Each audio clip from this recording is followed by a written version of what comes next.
All right, all right. Thanks for coming, everybody. Got a big turnout. Changes to the agenda. Anybody from council with a change? Mr. Mayor, I'm going to pull E2. All right, We're working on a noise ordinance that may also affect that, so all I right. think it's needed. E2 is, I'm guessing, the reason most people are here, which is explain the determination that outdoor restaurants are allowed in town tourist zones, BB's Beach. So that will not be discussed tonight, but we do have a lot of people who want to make a comment. So we'll allow that. If you still want to make the comment in a few minutes when we do the public comments for the non-agenda items. Also, the town manager has pulled the capital improvement plan discussion from the agenda, so that will not be discussed. And also, we have an amendment to the consent agenda that I'll point out to council. You guys see that? The date for the Turtle Crawl 5K? You have a new date?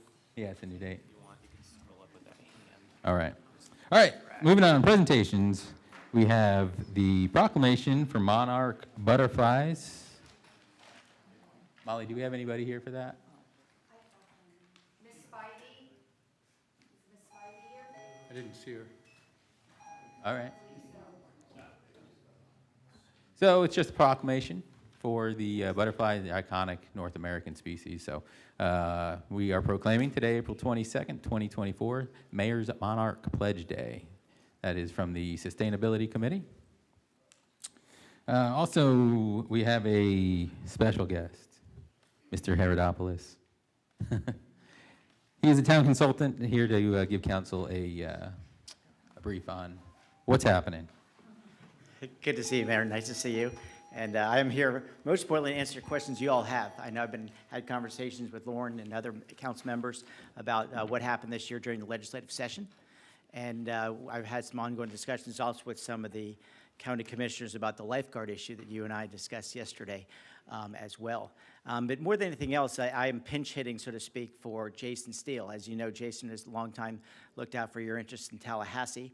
And when he was appointed by our governor to be a member of the county commission to fulfill that unexpired term, he is not actually running for that office. As you know, in the fall, there'll be an open seat. I know that Thad Altman and others are running for that open seat. They asked me to pinch hit for them up in Tallahassee and look out for your interest, and that's what we've been trying to do.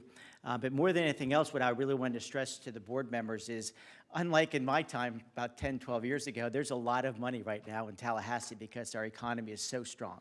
And a lot of local projects, whether it be water projects, road projects, different park restoration, et cetera, are all opportunities where local governments can partner with the state in order to upgrade different facilities in their community.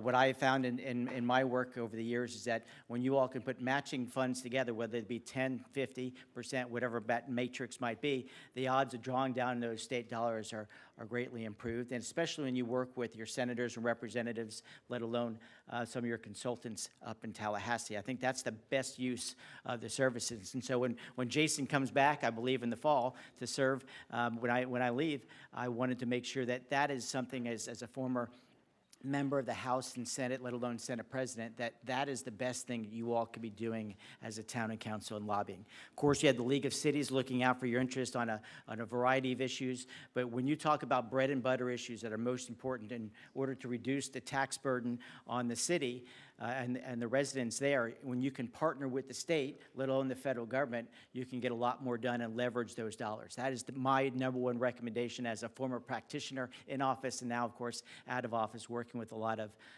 elected officials, bureaucrats, et cetera. And so that's something I just wanted to come in at your request and really stress. You have a really talented group of folks here who are obviously very committed to the community. Today's a great example of how committed the community is to different issues, and it's great to see public comment. But I just wanted to come in today and kind of express that in broad strokes. And as you all know, those of you who choose to reach out to me, I know Laura and our Councilman Stan and I have talked about, Councilman Strand and I have talked. I'm available, as you know, by email, phone, whatever it might be. And so when there's an issue that's important, make sure you reach out to me, because I do enjoy a good relationship with your state representative, your state senator, of course, let alone the governor, who's been at our home numerous times. So it's important that we get that direct feedback from you. You have a talented staff, and we'll do everything that we can to push that agenda forward. I know there's some interest, especially in your park areas, let alone Boardwalk, and I think this is a very valuable time as we enjoy a very huge budget surplus. This is a great time to take advantage of it because they don't last long, and we want to make the best use of that. And so I don't want to talk at any great length. There's a lot to discuss tonight, so whatever questions you all have, I would be happy to answer. But again, I really appreciate Councilman Strand reaching out to me, as did you, Mayor, and saying this is important to us. And I think it's important. Of course, the other issue that, just to touch on, I know it's a very important one, is these vacation rentals. And I shared with you and the team what legislation passed this year and the impact it might have, and there's going to be constant adjustments there, and so your valuable feedback is really, really important as they move forward. What's that called? It's called a glitch bill. I mean, they do make mistakes, believe me, and if there's an adjustment you want to make, the more groundswell you can have, the more confidence you have in that, and talking to the League of Cities, let alone your representatives, you would see those changes, because I know how valuable that is to this community. So with that, I don't want to talk too long, and with that, Mr. Mayor, I'd be happy to answer any questions you all have. Yeah, I'll open it up. We were trying to connect and miss paths. I guess, the Boardwalk, that's kind of my pet project. And so for those that don't know, we're looking to redo it. We're about to hire a firm that will kind of give us a vision to make it a destination, not a tourist destination, but someplace that you'd say, hey, let's go down to the Boardwalk and eat. So, and we'd like to do it with, state grants, right? So how do we do that? It might be a 2, 3, 4-year project, right? Do we go for it in chunks, or do we just say, hey, it's a $5 million project, we want, whatever now? How does that work? Well, it's really a two-step process, in my opinion. If you're looking at a multi-million-dollar project, the first year you want to do the engineering work, get that covered, and then once the state is invested, they're going to follow up the second year. Okay. So you're going to usually look at a 2-year prong. You want to have everything kind of what I would call shovel-ready, meaning we've done this work, we're going to handle some of these behind the scenes, and then when you present it, not just to me or to Jason probably in November, but to your new state senator, because Debbie Mayfield is termed out, and your new state representative, you would go to them early. And as these election cycles are taking place, sometimes, as you know, this is a very conservative area, so the likelihood of one winning versus the other is likely. I would start those discussions now, because the most valuable time that I had when I was in office, where I can really sit down and talk to folks, it's not in Tallahassee, because you're drinking from the fire hose there with time. You want to sit down with them here, walk them through the project, the importance, what you're willing to put, whether it be in sweat equity or actual cash on the table from the local community, and then they will do their best to match it. I represent also the city of Melbourne and some other communities, and when they've come to me with those same type of projects, we've been pretty successful, whether it be for roadway or water issues. Water issues are very important to all of us as we live on the Indian River Lagoon, and I think that's an area where beyond a boardwalk potentially that you'd want to look at, because those are ones that we recognize, whether it be septic to sewer, these type of things are getting well funded, and the more we can do that consistently, the better. But it'll be a two-step process. You're going to have a 2-year process, in my opinion. You need to get those representatives and senators committed early, and then once you do that, you go through the appropriations process, and that's just a matter of really staying on top of things. And when you have good relationships, which I'm sure your new representative and senator will have, that they get that in the pipeline early, and they talk to the agency heads, et cetera. Because when you're asking for, I hate to say it, a few $100,000, it's very manageable. It's when you bring in the multi-millions is when it becomes more of an impediment, and you need to really use your leverage at that point. Sure. Yeah, I've already talked with Mr. Weldon about it briefly. Great. So he seemed to be in favor of it. Okay. And percentage-wise, you mentioned 10, 20. I mean, is there a target we should have? I've always tried to say you want to get at least 20%, and the closer you can get to 50, the better, the greater chance of your success. And I will also expedite the measure, meaning the first year if you put up X and they don't do it, it's really just the length of time. So the higher percentage you put up, the quicker I think you're going to get that state funding. And you all need to make that determination. But I would say 20-25% kind of minimum would be a good investment, and the state will come in. And that doesn't count your FERDAP money, meaning your parks money. This would be a separate line item appropriation as opposed to FERDAP, which is the parks money. Right. Like we got for the playground. Yeah, exactly. Cool. Questions?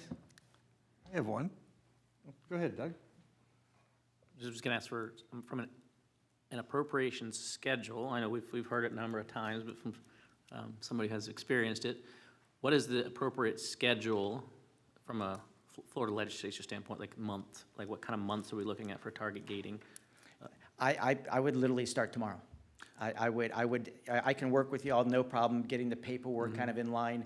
I mean, it's simple stuff like contact information. It's simple stuff Right. like the location, the expected cost. The more that you've done already with engineering, et cetera, shows real hard cost, the better. So you can start laying that groundwork now so that in November, when you have your new representative and senator who would more likely carry this Right. appropriation for you, remember, they don't get sworn in until November. It's not all the way to December, January right. like in Washington, but they get sworn in 2 weeks after the election day, and they're going to have to hit the ground running. And since they'll both be freshmen theoretically, right? And they're gonna.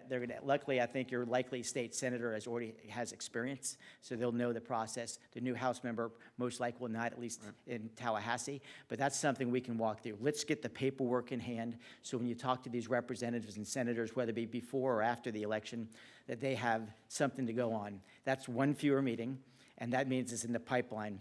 Because you need to have this really in the pipeline because legislative session begins in March of next year. Committee weeks will actually start in December. You want to have this ready to go, in my opinion, for the first committee week, which will be likely the first week of December of this year. Okay, thank you. Senator, Yes, sir. the Brevard delegation usually has, meets. About when do you think they'll meet this year? Well, they've met, meaning they're done for the session. Right. Their I'm session. for next year. They won't meet again as a team, so to speak, until after the election. The Is that a election, problem? the session is over, and the delegation will get together. So if you have a local bill, that's a little different, not an appropriation, but if you have a local bill that you want to get accomplished, I was able to get a couple passed this year, local bills. That's something where you, again, will shop those to the House and Senate members. They have a delegation meeting, and if there's pretty much unanimous support, they would carry that as a local bill. They would pass through usually 3 to 4 committees in the House of Representatives. Once through that process, it's kind of just a vote in mass in the Senate. If no one objects, it goes through. And of course, you have to work the governor still, but that's how usually a delegation meeting is important. But when they hear the overall projects, that will happen probably, I would imagine they'll probably do it in either mid-December or early January of next year when they all get together, the new delegation, because again, new senator, the other Senator, Tom Wright, will most likely still be there. You'll have a few new House members, and they'll take the kind of public comment in general. And when they take that public comment, again, there's going to be 80, 90 presentations. This is why you want to schedule meetings one-on-one. Now, I know there's sunshine rules, and we need to be very cognizant of that, but whoever you appoint on a particular matter, whether it be your prerogative on the boardwalk or other issues that might be there with water projects or road projects, appoint one of your council members or mayor and have them talk to them so you don't violate sunshine, or call a public meeting, you guys know the drill there, so that you can discuss with them what your priorities are. You can usually get 1 or 2 projects done a year appropriation-wise. For a town size of this, you could look at, I think, $1 million, and it shouldn't be too difficult as long as you show the justification and the matching dollars that we discussed earlier. Thank you. Thank you. Lauren? You want to go? Brett? Yeah. Thanks for being here, Mike. I appreciate it greatly. You mentioned shovel-ready. When you showed the stuff that Melbourne Beach had filled out, you gave me sort of the form. It wasn't a very difficult form. That's something you could share with us and share with our town manager so we could see. It doesn't, some of it had design phase, engineering phase, and then sort of construction phase. So what do you mean by shovel-ready? I want to be very particular, because sometimes we've thought about that, or we've heard from prior councils, that it has to be ready to be built. No, I don't think so. I think you're going to, I would imagine you're going to try to offset as many of the costs along the way as possible. So you're going to have to, the engineering, the planning and engineering will be part of that appropriation item. So what you all need to do is identify what the project is, get as much of the groundwork done as you possibly can, and be ready to move forward. It doesn't have to be absolutely shovel-ready, but it should be in a process where you know what you want to do, you know the approximate cost. I know we all went through adjustments the last few years, the radical inflation we've seen the last few years, especially on labor, let alone materials. But you want to have this in place so that everyone feels confident in the ballpark that it would cost between the engineering work, let alone the construction cost. But I would have that engineering, at least estimate ready. I'm sure you're going to talk to different folks, putting an RFP out or however you all do it here. But it's a two-step process, as the mayor asked in a good question. You want that engineering work, and then you want the construction cost. It's usually that two-step. And sometimes you can incorporate the engineering and the initial construction cost in the first year. It all depends on the overall price tag. But we can walk you through all of those, and I can make sure that you get the time of day, if not that you couldn't, with the appropriate House and Senate members so that they listen to your concerns, and they'll coach you through it as well. Okay. It's really just hand-holding each other and making sure they have buy-in, because some projects, they go to the representative center and say, no, I don't want to do that. To me, that's not appropriate or something that's passionate to me. So you need to do some selling there as well. They're not automatically required to say, okay, since the town wants it, we have to do it. Right. It's not a requirement, but most people do. I always did it in my old days. If somebody wanted it and it was something important to the city, I'd carry it and we'd get it done. But there's certain groups and categories that seem to get more funding than others, as long as we can fit and move it into that. That's helpful. Obviously, economic development's always a winner, but the real winner right now is water projects. That's the real winner. Road projects can get it interesting because those are sometimes in the work plan. I don't want to bore the whole crowd here, but it's a 5-year process and blah, blah, blah. But a water project is one that's very logical. And I know we got a lot of funding for Satellite Beach and dredging issues, and we're also tried some experimental technologies to try to clean up the riverbed, which we're all very, we've put a lot of money towards that ourselves with the tax dollars. We want to maximize and draw down those state dollars, which I think our local delegations done a really nice job of drawing those down to help out the money that's already been invested by taxpayers here in Brevard. Maybe we can get some grants for some speed bumps. They seem to be popular. Well, it's your prerogative. Yeah, one more question Sure. related to this. If we have something we don't have a 20 to 50% ready, in other words, it's something that may have to be, it's certainly got to be discussed with residents, get true buy-in, get true commitment, this matters. You may have to go for a bond or something that's ultimately going to have to go on to discuss, right? Because you're committing. I'm hearing we've got to come up with money too, and we're discussing, and it's been pulled for this one, but our 5-year plan. We run pretty lean. We don't have a big kitty behind there, but if we choose this project, that pushes it another year, doesn't it? It would, but my recommendation, when you're talking about local projects getting funded in the budget, those are local projects that there's usually absolute consensus on. Yeah. You don't want one council member calling the representative and saying we should do this, and then another council member, I don't like this. That makes it where the quote elected officials in a bind. When you're talking about, again, I want to be pragmatic. I would highly recommend that things like the boardwalk, water projects are going to be your baby. If you talk about bonding and so forth, that's a whole nother ballgame in my opinion. But when you talk about slugs of money, hundreds of thousands, up to $1 million, that's something you should be going for every single year. And don't miss those opportunities, because once that year passes, you never know what's going to happen in the next budget cycle. The fact that they're pretty fat and happy right now is a big deal, and I would really maximize those two type of issues. Again, the public good, but especially those water projects, if you have those in your pipeline. That is, I think it's really important to everyone here, and it's one that the state is also committed to, because they recognize there's a real challenge in our waterways right now. Got it. Thank you very much. Thank you. Brett? All right. Appreciate your time. Thank you so much. Yeah, and again, one phone call or text away. Great to see y'all. All right, thanks. All right, moving on. I did forget to mention one change to the agenda. We're adding a quick discussion about, I guess, the proclamation, or what is this considered? Okay, so we're going to talk about a letter to the governor about short-term rentals. All right, so public comments. For those of you who just joined us, the item regarding BBs basically was pulled from discussion, so it will not be discussed. However, because everybody's here and has submitted cards to speak, we are opening up the floor.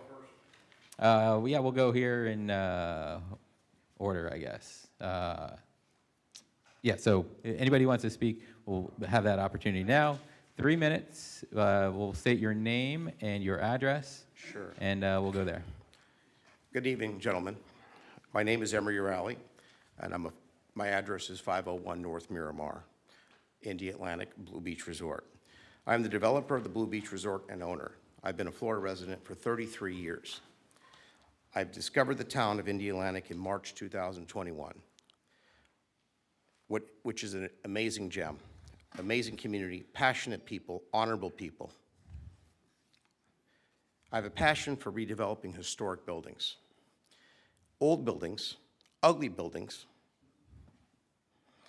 and I've been known to make them functional and very attractive with a high success rate in many states.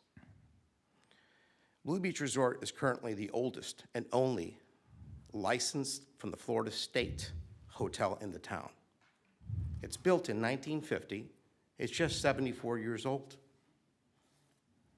My vision was to create a community hotel, something new, boutique for communities, gathering the local residences and their families, keeping their families from feeling they have an extension rather than having to Airbnb and go to the big box hotels where they feel they're at home. I thank all my friends and guests for the overwhelming positive feedback I've been receiving over the last 3 years of developing the property. I especially thank the city, Indialantic, and the partnership. I work with Mr. Casey, Mr. Connor, Police Chief. I have worked with the entire staff at Indialantic. I've never worked with a better staff in my entire life, and I've worked in 34 cities. This is the most amazing staff I've worked with. Every time I walk in, I'm happy, never angry, smiling, thankful. And I want to thank my amazing staff at Blue Beach Resort for their help. They're amazing staff I've never had. My wife and I love this town, and we made a decision. We're going to move into this town full time. Thank you. Thank you.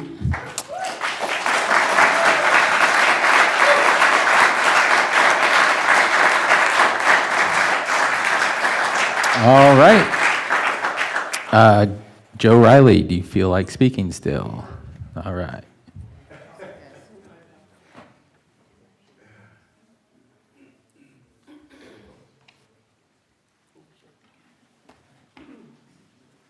Good evening, Council. My name's Joe Riley. I live at 121 Wayne Avenue, Indialantic. I'm a 40-year resident of Brevard County. Started in Palm Bay, moved to Indian Harbor Beach, and then moved to the beautiful city of Indialantic.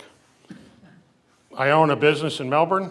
I owned a former business that I did consulting work for the hospitality industry. And I've helped restaurants and bars and hotels and country clubs with licensing for their businesses, food licenses, liquor licenses, etc. I started going to BB's probably before they opened, because I walk in the mornings and I saw this amazing development that Emery was putting together. And it became a great little spot for my wife and I and our friends to go and hang out and have a good time in a professional, casual atmosphere. In getting to know Emery and talking with him about his development in his business, and with my background in helping businesses get licensed, I realized that he's done everything above board. He's gotten every license. He's got a state license to serve food. He's got a state license to sell liquor. And I'm proud of him. I think he's got a beautiful place. And I think everybody here in Indialantic should be proud of that establishment, to be able to go there and relax and have a good time. Thank you. Thank you.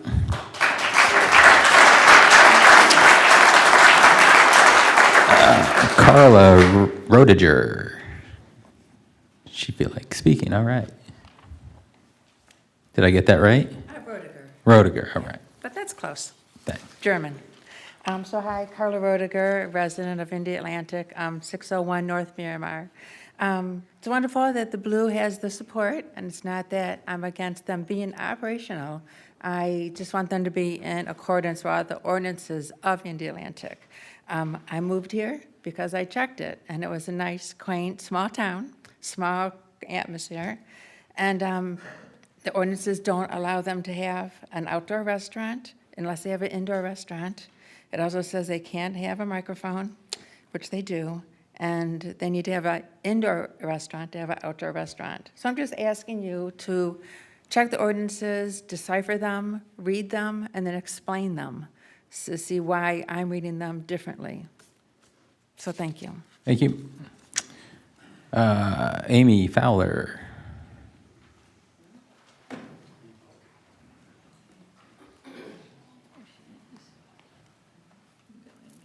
Hi, my name is Amy Fowler. I'm a resident here of Indialantic. I'm the Director of Operations. Your address, sorry. Oh, I'm sorry. It's 105 2nd Avenue, Indialantic.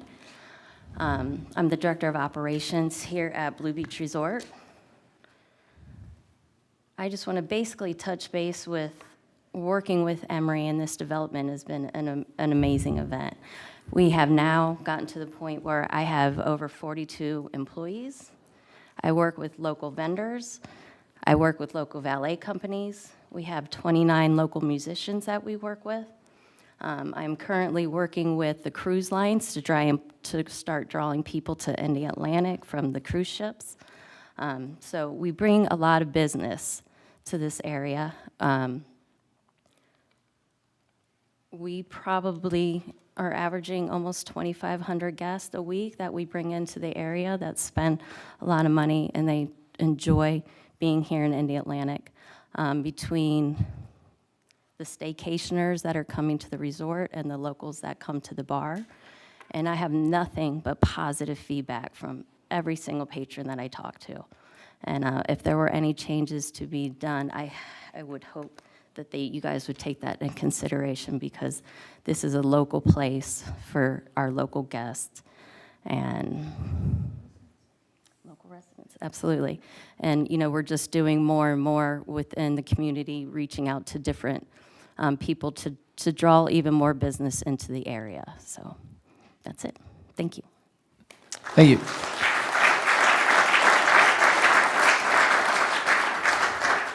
Maureen Miley.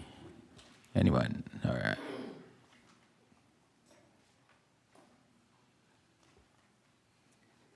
Hello, I'm Maureen Miley. I live in Harbor Beach. I'm not an Indialantic resident, but That's I've been fine. down here since Yeah, 2006. we'll still need your address, though. Yeah, 931 Palm Springs Boulevard. This is, BB's is a place I've worked at since pretty much it opened. It is a local bar. It is a local resort. It is a place for everybody to gather. It's kind of similar to Cheers. I look around and I see so many people here who have been there from the start, like myself. I know Emery and Lynn have done everything to make that place up to code. We have gotten Amy on board, who has upped our level of service tremendously. The team that we have built there, it is a family, and it is a place where people do come to enjoy themselves. And there has been nothing but positive feedback from everyone in the community, minus a few, who just don't want us to be there. And we hope that you make the right decision and know that this is someplace that the town needs. It brings business, it brings happiness, and just hope that you consider that. Thank you.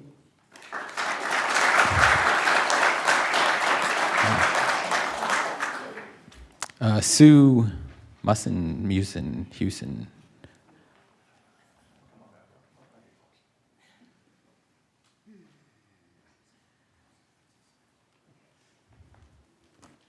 Hi, I'm Sue Musser. Musher, all right. Musser. And I live at the Surf Rider, 505 North Miramar Avenue, which is right next to BB, and I love it. I'm a resident for 29 years, and I've been retired for almost 4, and it's just fantastic place. I've been there from the beginning, that the day it opened. I walk back. What the town is lacking was a nice place to go to gather on the ocean. And until he opened this place up,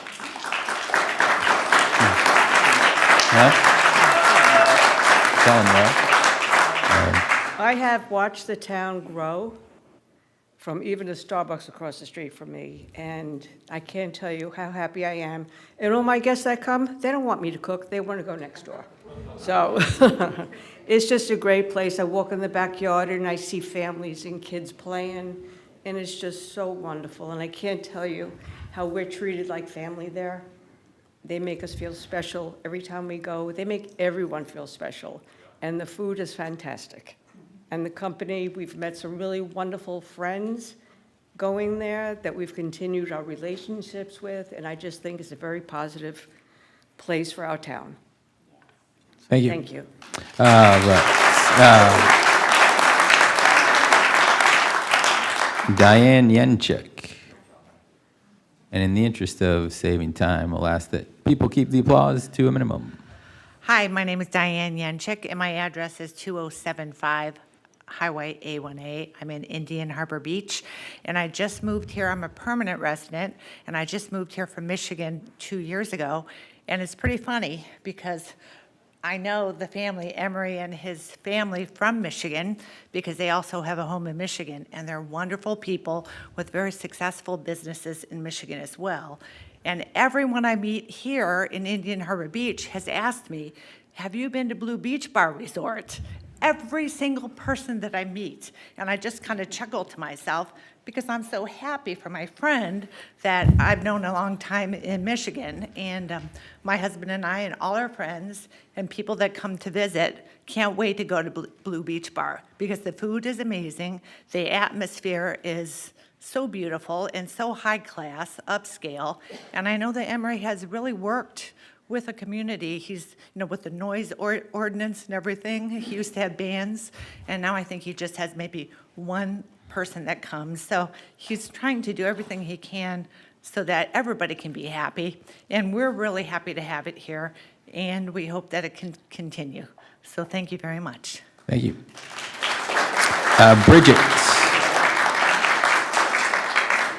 Bridget Job. Hi, my name's Bridget Job. I live at 7875 South Tropical Trail in Merritt Island.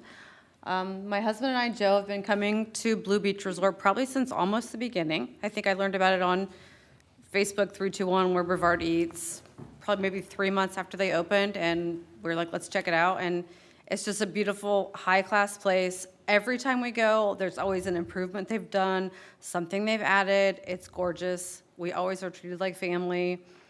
And like Diane said, they don't have bands anymore. Everything now is like a 1 or a 2 person group. The music is not loud. I think they're done playing by like, I don't know, 8 o'clock at night or something. And it's never been loud. It's never been crazy. I don't know. It's just ridiculous. And I don't know why somebody would complain about somebody not having a restaurant on the inside and only on the outside. This is Florida. We love to be outside. That's a weird complaint to me. But anyway, we love them. We support them.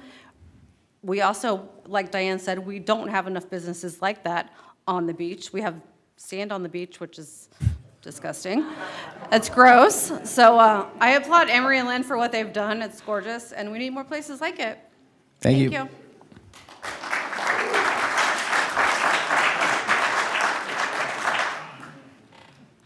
I'm the Joe, 7875 South Trop Trail. And my wife has a wonderful rule that she's implemented, and our guests can stay for 3 days at our home. And where they go after that is BB's. It's beautiful. And we also find ourselves, if the river is amazing, we're blessed to live there. But once in a while, we want the ocean, so we take that 20-minute drive, and we stay at BB's. It's a one of a kind. It's a gem. Thank you. Michael Heckman.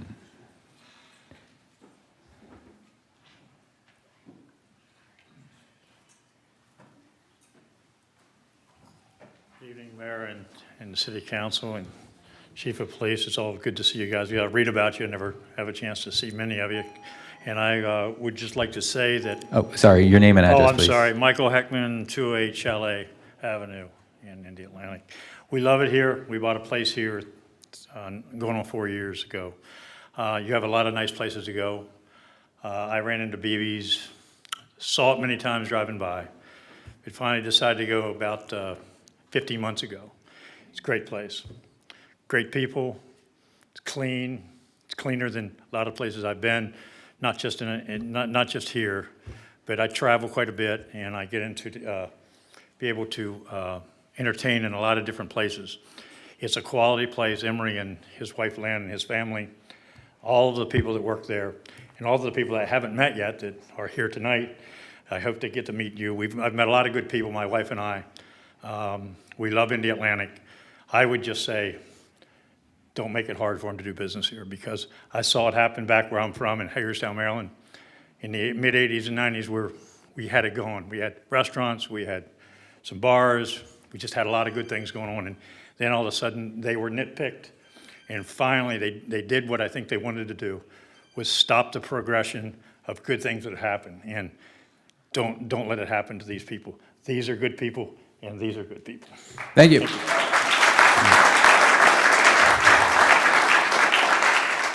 Carol Connor. Yeah. You don't have to speak if you don't want. All right, name and address. My name is Carol Connor. I live in Palm Bay at 873 Sadnet Circle. I introduced my husband to BB's. It's a great place. It's great food, great staff, and we can go anywhere, but we go here because we love it. It's just the place to be. It's, I don't think that they create any problems, you know. The music is soft or there's not music. It's just a great place to be. So thank you. Thank you for listening.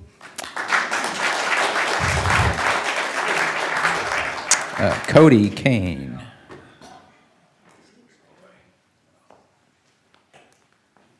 Evening, y'all. Cody Kane, 505 North Miramar, surf rider. I'll make this quick. So I spent the last year as the board president over at Surf Rider. Lord knows we've had a lot of problems at that building. The easiest problem to solve was the noise complaint over at BB's. Just quick timeline, we had a noise complaint, a couple loud artists. I talked directly to Emery, directly to the DO, Amy. We had this problem solved within a week. Nothing transpired after that. I would be an idiot to think we won't have problems in the future. I have their number, they have mine. We solve things locally and quickly. There's no need to have meetings about this. We get things done and accomplished, and even the condo residents are happy now. So, as a resident, I want to thank y'all for enabling him. It's already been mentioned, beautification, job creation. I hope that we allow him to continue to execute his vision, similar to how y'all have your vision, because he's a dynamo for this city. Thanks, y'all. Thank you.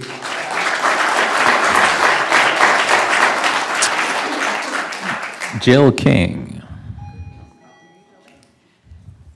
Hello there. My name is Jill King. I'm prospective buyer at 405 Miramar, which is the new condo going up next door. And one of the reasons I love Blue Bar, other than what everybody else has said here, my goodness, what has he brought here?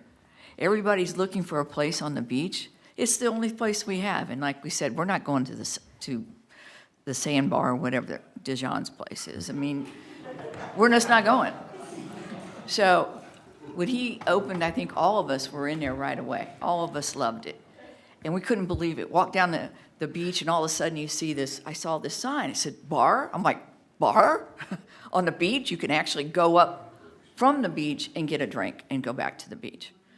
I thought that was pretty cool. We don't have anything like that.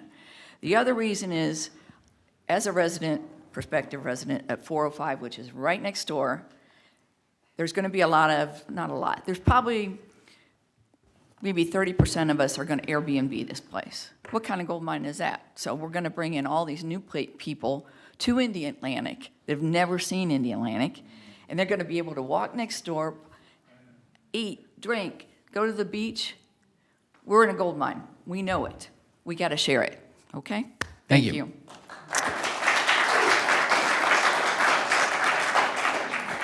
Roger Wernow.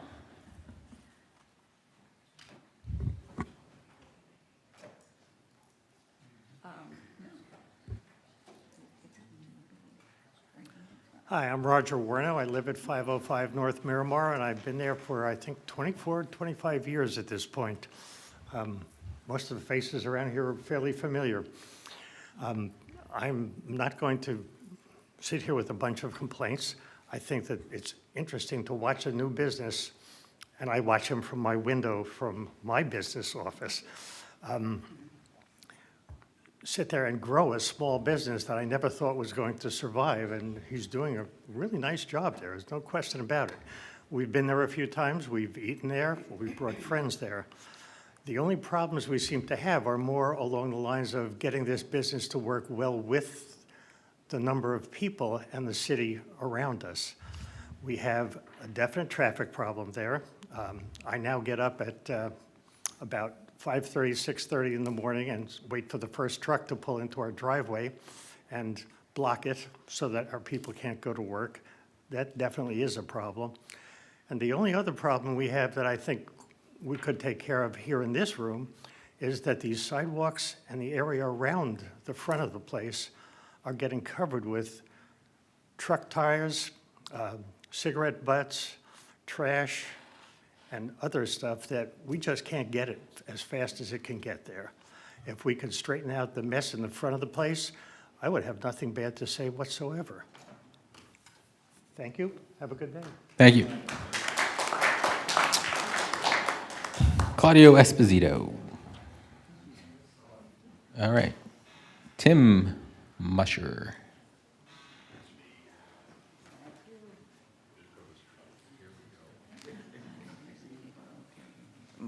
My name's Tim Musser, 505 North Miramar. I've been living there about 20 years. My wife and Cody kind of said pretty much everything I wanted to say. Any issues I've had with Blue Beach, I've solved by going over and talking to Amy, Emery, or Dave. It's like, hey, I got a problem. And they go, thanks for bringing this to my attention. I will take care of it, and that's the end of it. They're great neighbors, glad they're there. My friends and relatives can't wait to get over there when they come into town. We've made at least 6 or 8 friends just from being there that we keep in touch with all the time. Great place, can't say anything but good things about it. Thank you. David Silverman.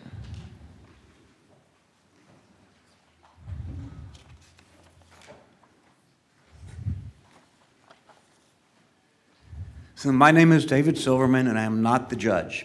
I live at 1111 Pine Tree in Indian Harbor Beach, and I've been an area resident just under 40 years. Emery tries to be a good neighbor, and I think he really is. I would like to point out that this zoning for the place is T-tourism, and that means it can be a lot of things. At one time, there was a large restaurant and a large bar in that location. And I'd like to believe that the conflict here that we're all here talking about is realistically a failure of doing due diligence for the people who bought properties around it, the neighbors. They didn't look into it. You don't build your house next to an airport or an abandoned airport without knowing it's there and then complain about the noise. You don't build your house next to a waste dump and then complain about the smell. And that's realistically all I need to say. Thank you. Thank you.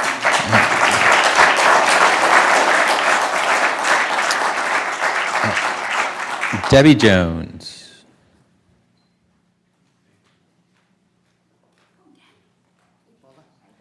Hi, my name is Debbie Jones. I live here 19 years. I live on 531 Pine Tree Drive, Indialantic. And I know Emery and Lynn and Paula and everybody that works there. And I think it's a great, addition to the community, someplace to go and hang out. There's no riffraff everywhere there. It's like mature people, and it's not like a showdown. And it's a nice place to go and relax. I go there myself just for dinner and relax and have a good time. So there's always one bad apple somewhere, and I think it's a great addition to the community. All right, thank you.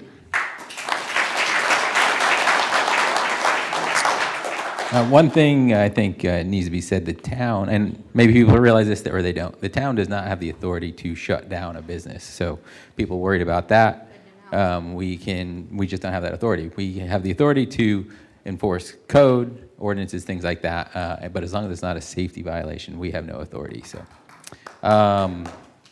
anyone else wants to speak? My name is on there. May not have gotten it.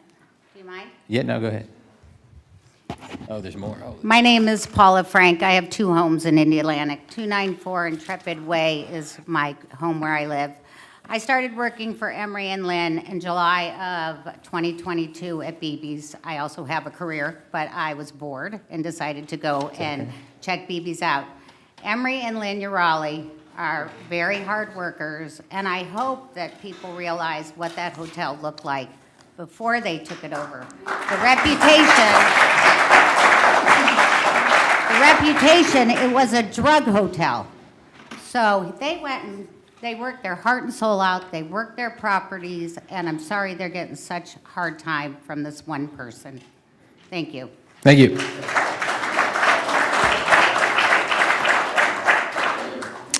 John Heilner.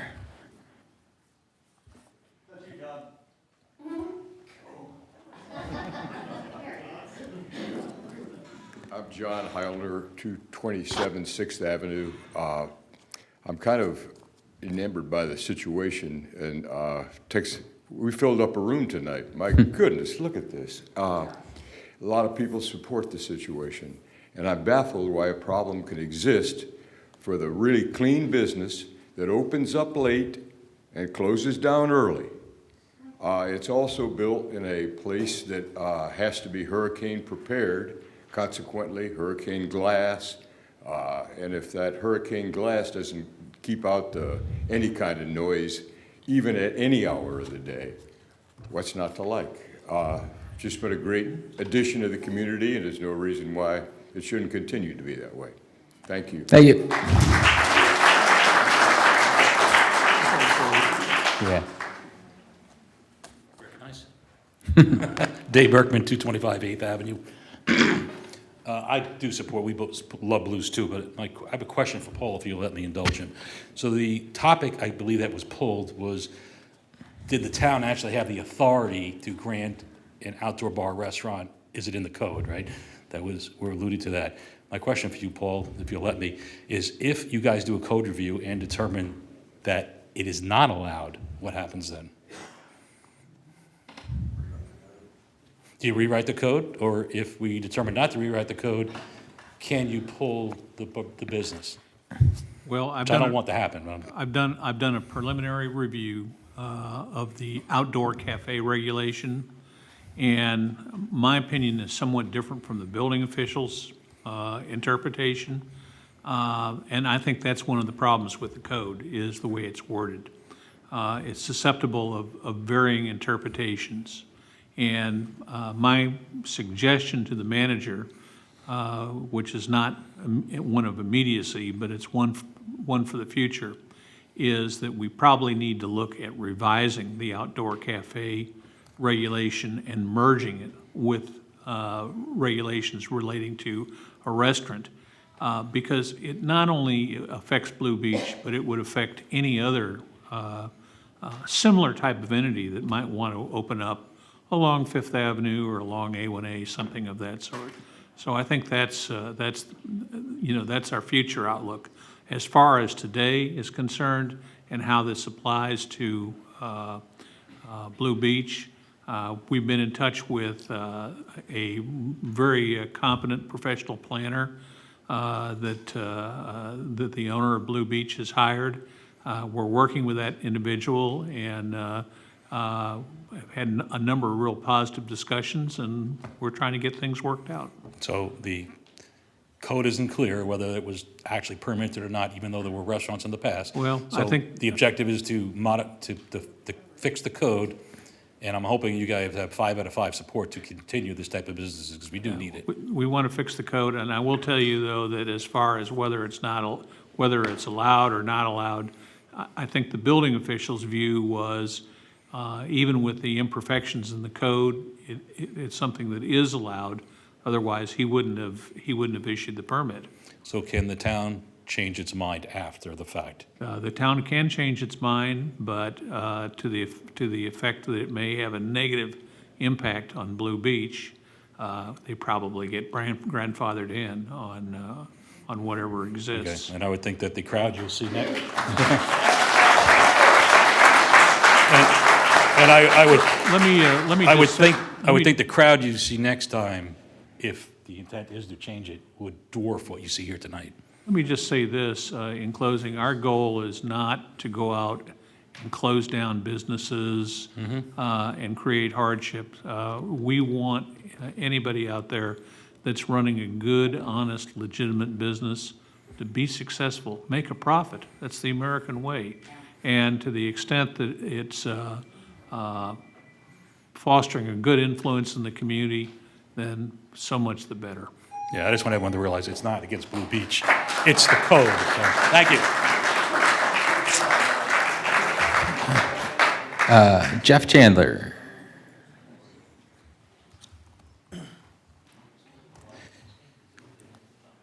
Hello, my name is Jeff Chandler. I live at 1101, I guess it's South Miramar Ave.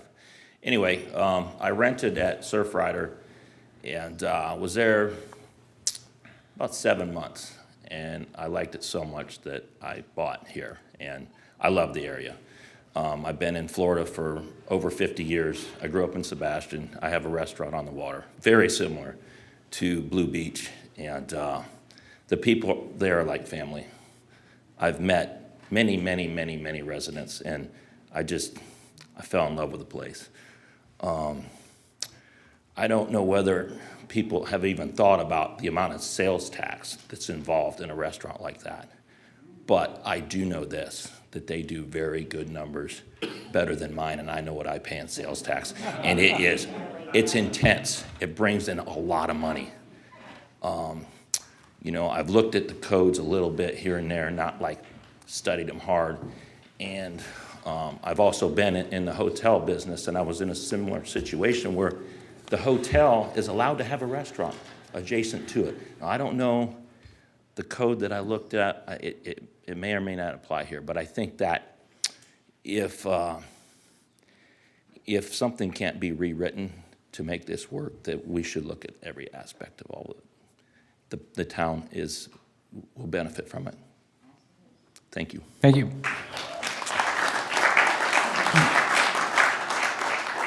Bill Brasso.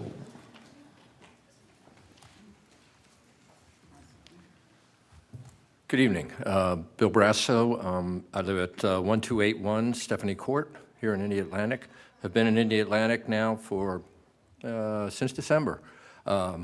Resident of Melbourne Beach before that, 5 years before that. And I'm here to represent or to say my piece of how great a place Blue Beach is, but also as a musician. So I'll speak as one of the entertainers who has had a chance to play at Blue Beach.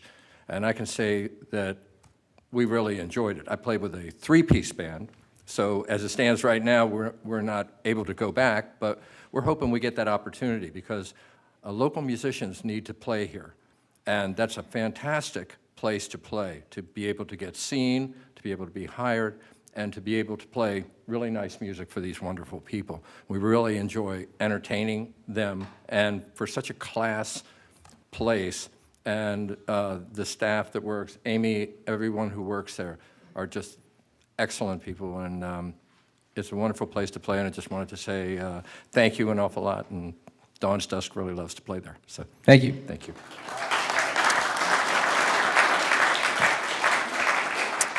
Merrick and or Marcella Wojcik.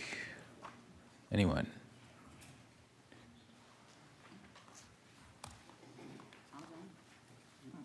Hi, my name is Marcella Vujic. I live at 234 Seaview Street in Melbourne Beach. I've been coming to the Melbourne Beach area probably since 2000. Then we bought a condo in 2011 and hence a home, and we've been residents of Florida now for 4 years. But in the comings and goings, there's been a lot of restaurants in the Melbourne Beach area that have come and gone. We've come to a lot of the restaurants in Indialantic over the years because there's just a wide variety. One thing I do want to mention is in 2018, we came to the area during spring break for a wedding and stayed at what is now BB's in the motel. And as soon as we walked in to go to bed at night, all we smelled was bleach, and that was not a very comforting smell in the evening. And We had some friends that introduced us to BB's and said, hey, you should come over.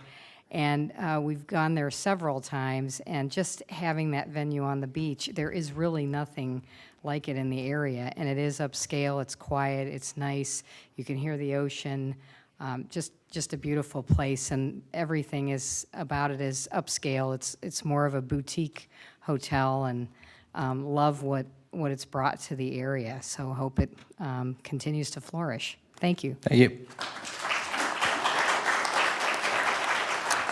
Paula Frank. I spoke. Oh, all right, good. Becky Roberts.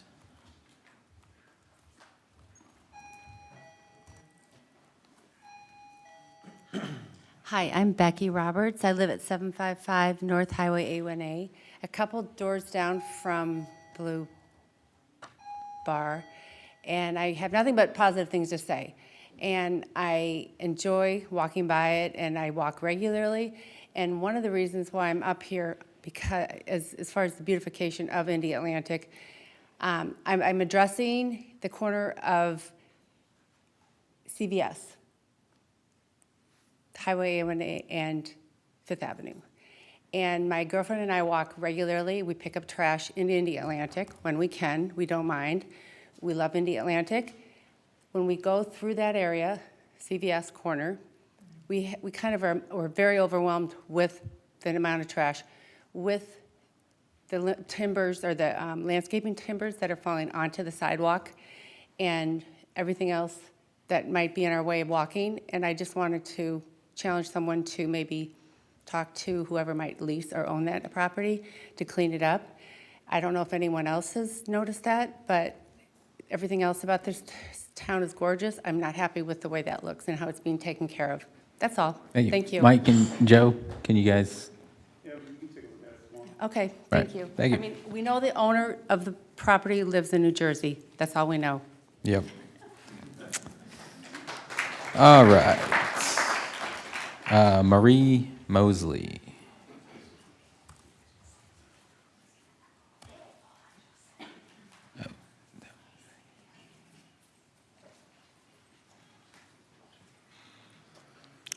Hello, my name is Marie Mosley. I live in 156 Palmetto Avenue in Indialantic. Before then, I was a resident of Beechwoods in Melbourne Beach. I was one of the first people for the grand opening of the Blue Beach Resort before the bar even came. Back then, it was just it was tarmac, it was 3 plastic chairs, and what Emery did and what Lynn did, please don't make us go over the bridge. Come on, don't make us go over the bridge. But what they've done is absolutely fantastic. I've pretty much know everybody. We even had a mayor of Blue Beach. I was there for about 17 months. I was the manager there, and I was with the grand opening. That place was hell when it was the Tropicana. The police were there every day. There was prostitution. There was homeless people, and now you have a beautiful place, and he's just opened another business. I think that they've done a tremendous job, and even though I no longer work for that establishment, I love going there. The people are amazing. Amy does a fantastic job. With their shrimp, have you guys ever been over there and eaten? Then you should. You should go over there, and you should go and have a drink with Emery, and get some shrimp and get some wonderful oysters, and you can see what the fuss is all about. Don't make us go over the bridge. We don't want to go.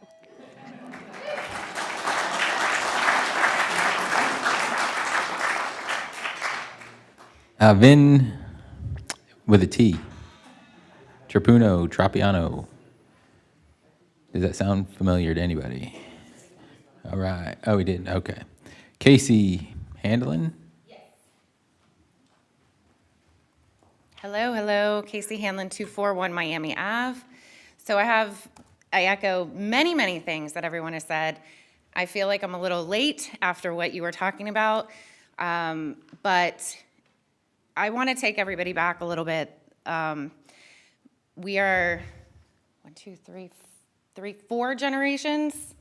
Brevard County, I'm looking around, there's some gray hair, no one get mad at me, but My grandfather was a doctor on 6th Ave for over 40 years here, Dr. Glenn Wagner, if anybody knows or remembers. So he was also on the council way back in the day and wanted to put in a boardwalk for people to come and hang and come and have a place where there's gatherings and people can get together. And people complained about the traffic and the noise and the gathering, and it almost didn't happen. And there was pushback all over the place. There was pushback of patients coming in and out, a lot of traffic on the 6th Avenue street with all these patients coming in and out of a doctor's office and Brevard Pool and everything else. And if we crush entrepreneurship and we stifle, then we have Tropicanas. So when you have someone who's done all the right things and then that we reap the benefits as a town, and it's a little more, there's been employees who have spoken here, but I can tell you that my daughter, who is a college graduate in August, couldn't get a job, graduated from Florida State, couldn't get a job, decided she wanted to go very close to BB's, had no waitressing experience. Don't get me started on paying for 5 years of college and she's a waitress, but pestered Jeff, went there, got a job, and she's been trained, and she works 5 days a week and has worked there since October. She sometimes jumps on the mic with some of the local musicians. You know, it's an experience. It's fun. She has this that she can take, and it absolutely, as Mo said, it's a family. It's ridiculous. I don't even know what's going on. I don't follow it. I'm not on Facebook. I don't know what the problem is, but I think everyone needs to get over it. Everyone knows where they moved. It's not the Tropicana. It's not noisy. Bars generally close at 12 and 2 a.m. They close at 10. And I know because my daughter's walking in the door. Like, the music's not loud. We can stop. So I just want to, anybody who still is on the fence with anything, let's remember all the other things everyone complained about in Indialantic to get to where we are, and we wouldn't have what we have if we fell into those naysayers. Thank you.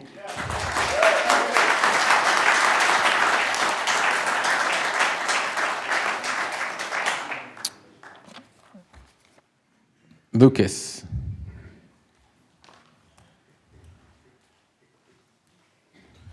Hello. All I have to say is I've worked with my father for many years. Oh, sorry, you need your name and address. Oh, 501 North Miramar. And you're, let's see, you're Lucas Urali? Yes. All right. It's on the card, Molly. I've worked with my father for many years doing all types of projects, and I was in Florida doing like a fishing trip on my own, and he told me to stop by this hotel. I went there, I looked at it, I told him everything about it. I met with the old owner, who was pretty gross, and he showed me like all the rooms, and he was like, oh, do you want to come back here, or do you want to put your stuff in your room? And I was like, oh, I'm fine. I went down the street and checked in at the one little hotel in Port de Javier. Like, I couldn't even go back there. That place was disgusting. Like, and then when we renovated it, seeing all the stuff under the beds and the waterlogged beds and the floors and the refrigerators rusted out. So what was the name of this place? I got an anniversary coming up. Oh, Port de Javier. It's over in the following town. But that's all I have to say. I think he really revamped the place and turned it into a nice spot for residents of Indialantic to come to and people from over the bridge. So thank you, All right, guys. thank you. Marie Mosley. Did we already hear from Marie? We did. Okay, there's that. That was the last one I have. Anybody else? I have something to add. Hold on. Okay, go ahead. Is that okay? Yeah, that's fine. Okay, excuse me, I'll be brief. Jill King, 405 Miramar. One thing I have to say about the trash, I mean, there's construction going right there. All the noise they're hearing during the day, is 405 Miramar. I mean, we're not used to that. They're putting in this little condo in this little space, and that's where all the tires and these big rigs are coming in and out. So I don't know why you're blaming Blue Bar for that, okay? All right, thank you.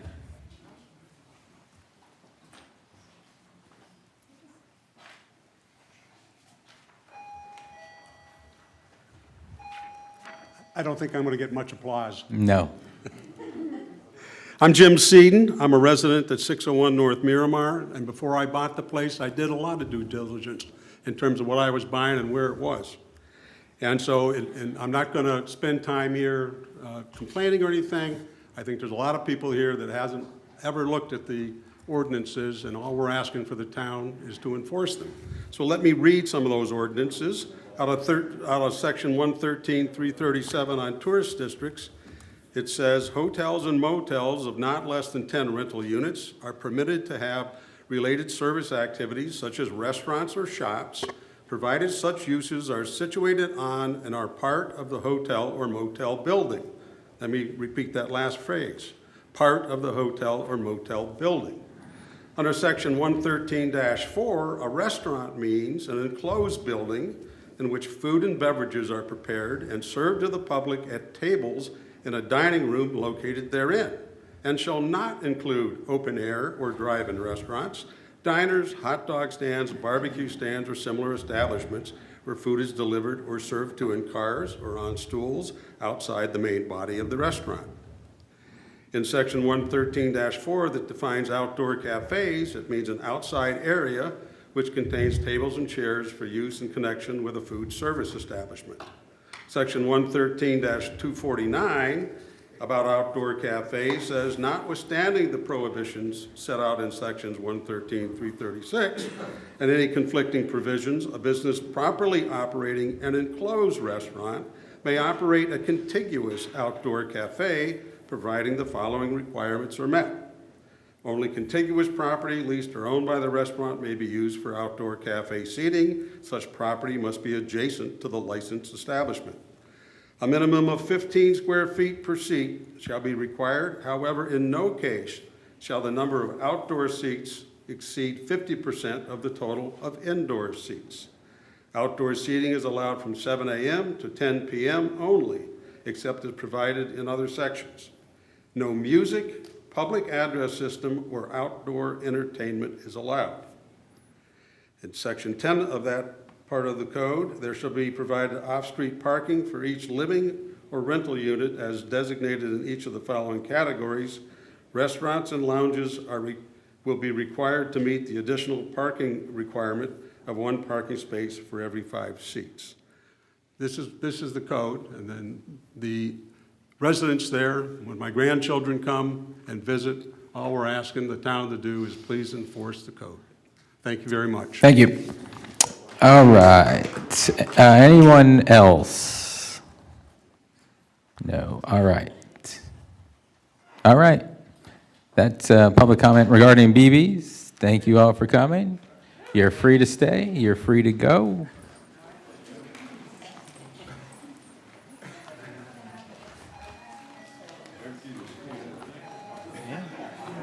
I thought that.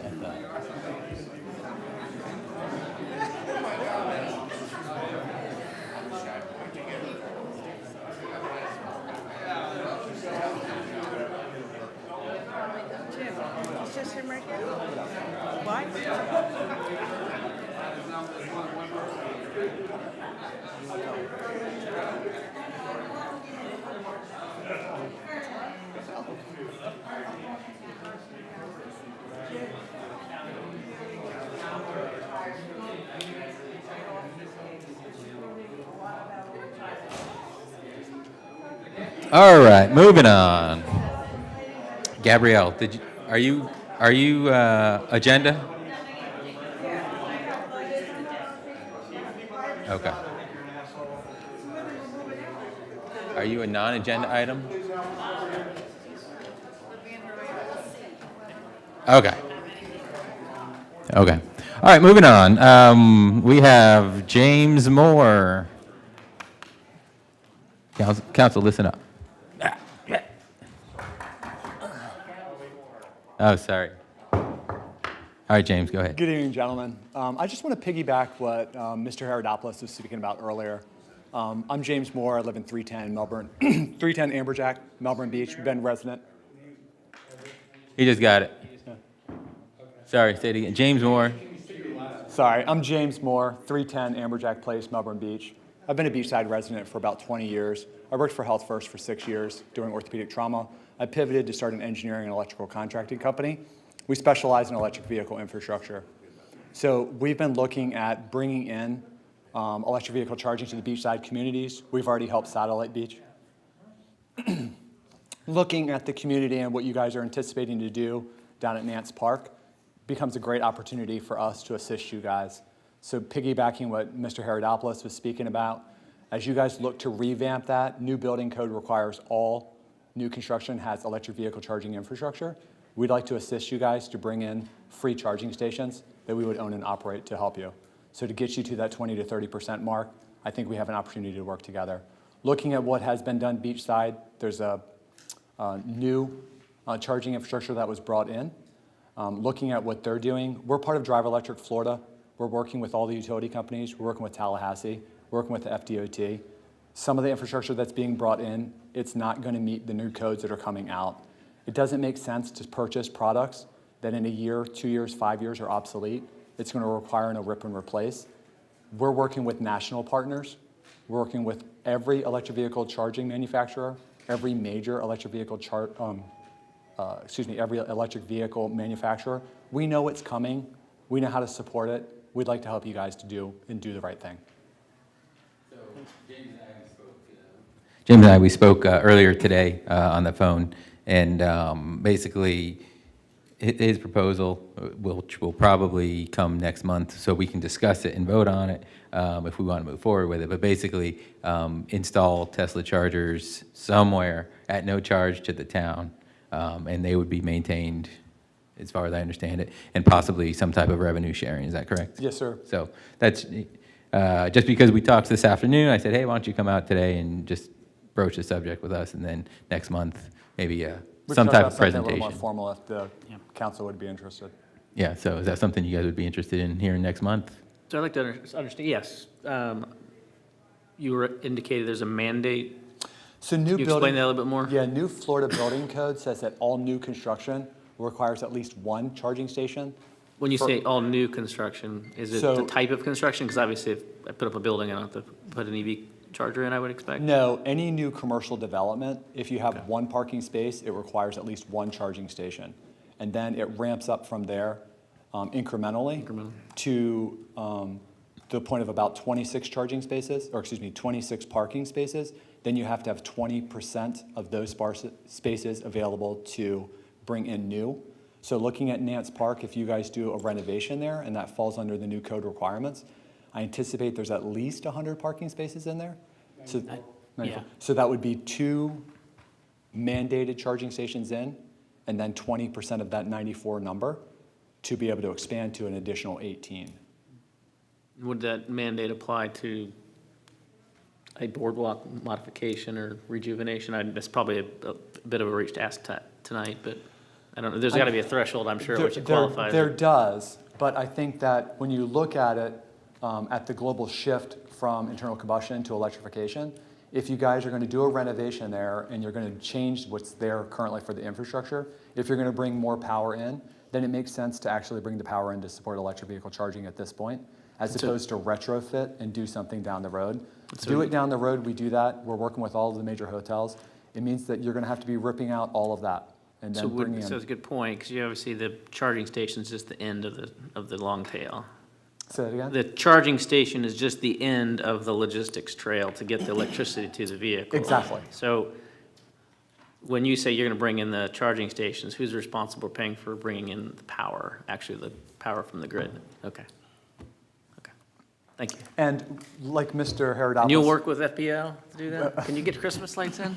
I don't know if you could say work with FPL. The Julie McKnight Christmas lights. Yeah. Well, you know, if you could work with anything that starts with F, FDOT, FPL. It's challenging. Yeah. It's challenging. So FEMA. Like FEMA. What Mr. Herodopoulos was speaking about, there's federal NEVI funding that's coming out in order to support the infrastructure. But what we're talking about with the state is that the state right now has a huge coffer, and they realize that the NEVI funding is going to support the major throughway, which is going to be 95. What FDOT is wanting to do is they're trying to support the surrounding, so US 1 and branches, A1A. yeah. Yep. So we're anticipating that there's going to be state funding in order to help to support some of this too. And when the money's available, as he's suggesting, it's time to capitalize on it when it's happening. Cool. So, May I ask a question or two? sure. James, good to see you. How are you? Oh, it's another beautiful day. Good.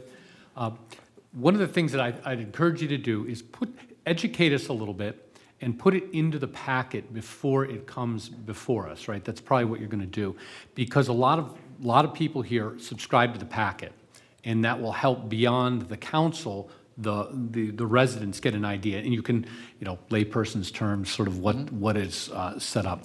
Remember that the park itself is leased from the state, and I'm not sure exactly what the revisioning the mayor is looking for, and I'm supportive of revamping that. I don't know if it bleeds into the parking spaces. Again, you can talk one-on-one with the mayor related to that as he and our town manager are exploring things. So I don't know how much it's going to do. We have to be careful because it's state, and one of the things I would suggest to you is also consider if charging stations are in, you may want to also somehow work to have other people be able to park there at times and not make them electric only.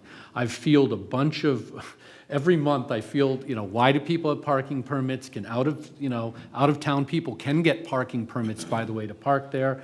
Why do low speed vehicles get certain things and can park in certain spaces? So having that sensitivity to, if it's not charging station, what might be a win-win, that's sort of as I'm looking at it, that someone could park there, someone who wants to charge could get in there, right? But the idea is it's not exclusively sitting there and someone else who'd want to park there cannot. So just, I'm asking you to weigh that in your mind, because there is a sensitivity to the people who drive their vehicle down, however it's charged, whatever it is, they would often like to say, are others doing the same thing, and can I get my parking space? So just some food for thought on that. Appreciate that. Okay, is there any other way we can support you, or we need to consider something prior to your proposal? I don't think so, but as I start to research a little bit more of that, I will reach out. All right, and Doug's a good engineer, seriously, to run this by related to just that good double check. I really trust as he's thinking through those things. Thank you. Thank you. Mr. Mayor, Council, just so you know, that is one of the objectives for our Sustainability Board, is getting electric chargers. And in the fall, we did a whole greenhouse gas study. So it's one of the things we've talked about this semester, working on solar and electric chargers. And I give James a thumbs up because he did my house and professional, quick, and got all the permitting and everything else. Cool. Thanks, James. We'll see you next month. Yes, sir. Any other public comment for a non-agenda item? All right, moving on. Public announcements. Probably should have said this when we had a busload of people here, right? I know. Anyway, public announcements. They want to participate. Yeah. There are openings on the following boards, committees: Budget and Finance, Civil Service, Code Enforcement, Heritage Committee, Parks, Recreation, Beautification Committee, and the Pension Board for General Employees. 2024 town election packets are available at Indialantic Town Hall. Contact town clerk to arrange pickup. My seat is along with council seat 2 and Lauren's seat number 4 it will be available. I'll be picking up my packet at some point in the future to run again. Consent agenda. So we talked about the amended date. It is not September 17th. It is September 14th. So is there a motion for the consent agenda? Mr. Mayor, do you want to ask, while I don't have anything to pull, surprise, surprise, do you want to ask any others whether they might want something pulled or not? That sounds like a good idea. I do not want anything pulled on. I'm fine with it as it is. Stu? I'm good. All right. Is there a motion? And Brett. I move to accept the consent agenda as in the packet. I'll ask for an amendment. Oh. To amend the date, please. To amend the date as stated from the, which date? From the 17th? 7th to the 14th. 7th to the 14th. Okay, 7 to the 14th. There's a second. All right, all in favor of approving the consent agenda with the date change from September 7th to September 14th, 2024, say aye. Aye. All opposed? All right, that is 5 to 0. Ordinance and public hearing. Ordinance 2024-05, second final reading, public hearing continued from March 13th, 2024, relating to the solid waste collection. Mr. Mayor, I will make a motion that we accept ordinance 2024-05 for second reading. Is there a second? I'll second. Is there any discussion from council? I think all the changes that we requested and discussed were effectively made with regards to the time period, the renaming of the bill, and then removing the language specific to the enforcement and recidivism of it element, leaving that to the code enforcement. So I think it incorporated everything I was looking for. Brett, you good? Well, the last meeting, you know, we left this with, Cliff was gonna review it, comparison to some Florida statutes, that he had a concern that there was conflict. I'm not sure if there were any conflict with Florida statute, but I see, you know, the changes that we made. I can understand, I'm assuming that they were initiated or requested by Cliff. Being the code enforcement officer, I can understand why Cliff, he may have requested them. Cliff, you've reviewed the new ordinance? What's that? Have you reviewed the? I have. Paul and I went over it. We met, went over it, and made those minor changes. So you're good with it? It's good. Out of all of them, the only one that I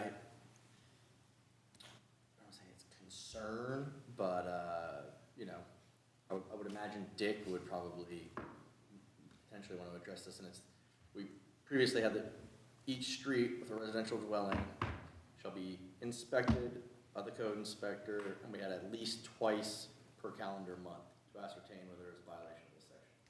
No, I agree, I think maybe twice is too much. Now we just have it as periodically, which essentially can mean never. So, I don't know if we want to. The inner lawyer in me agrees. Yeah, change that to once a month.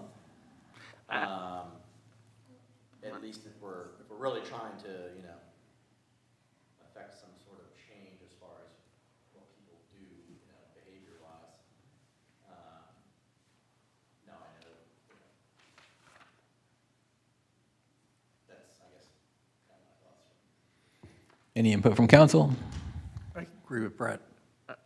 I tend to disagree, actually. I think that's an administrative task, and how they choose to interpret periodic can wax and wane based on the behaviors of the trash behaving public. I mean, there may be one street that does need to be periodically,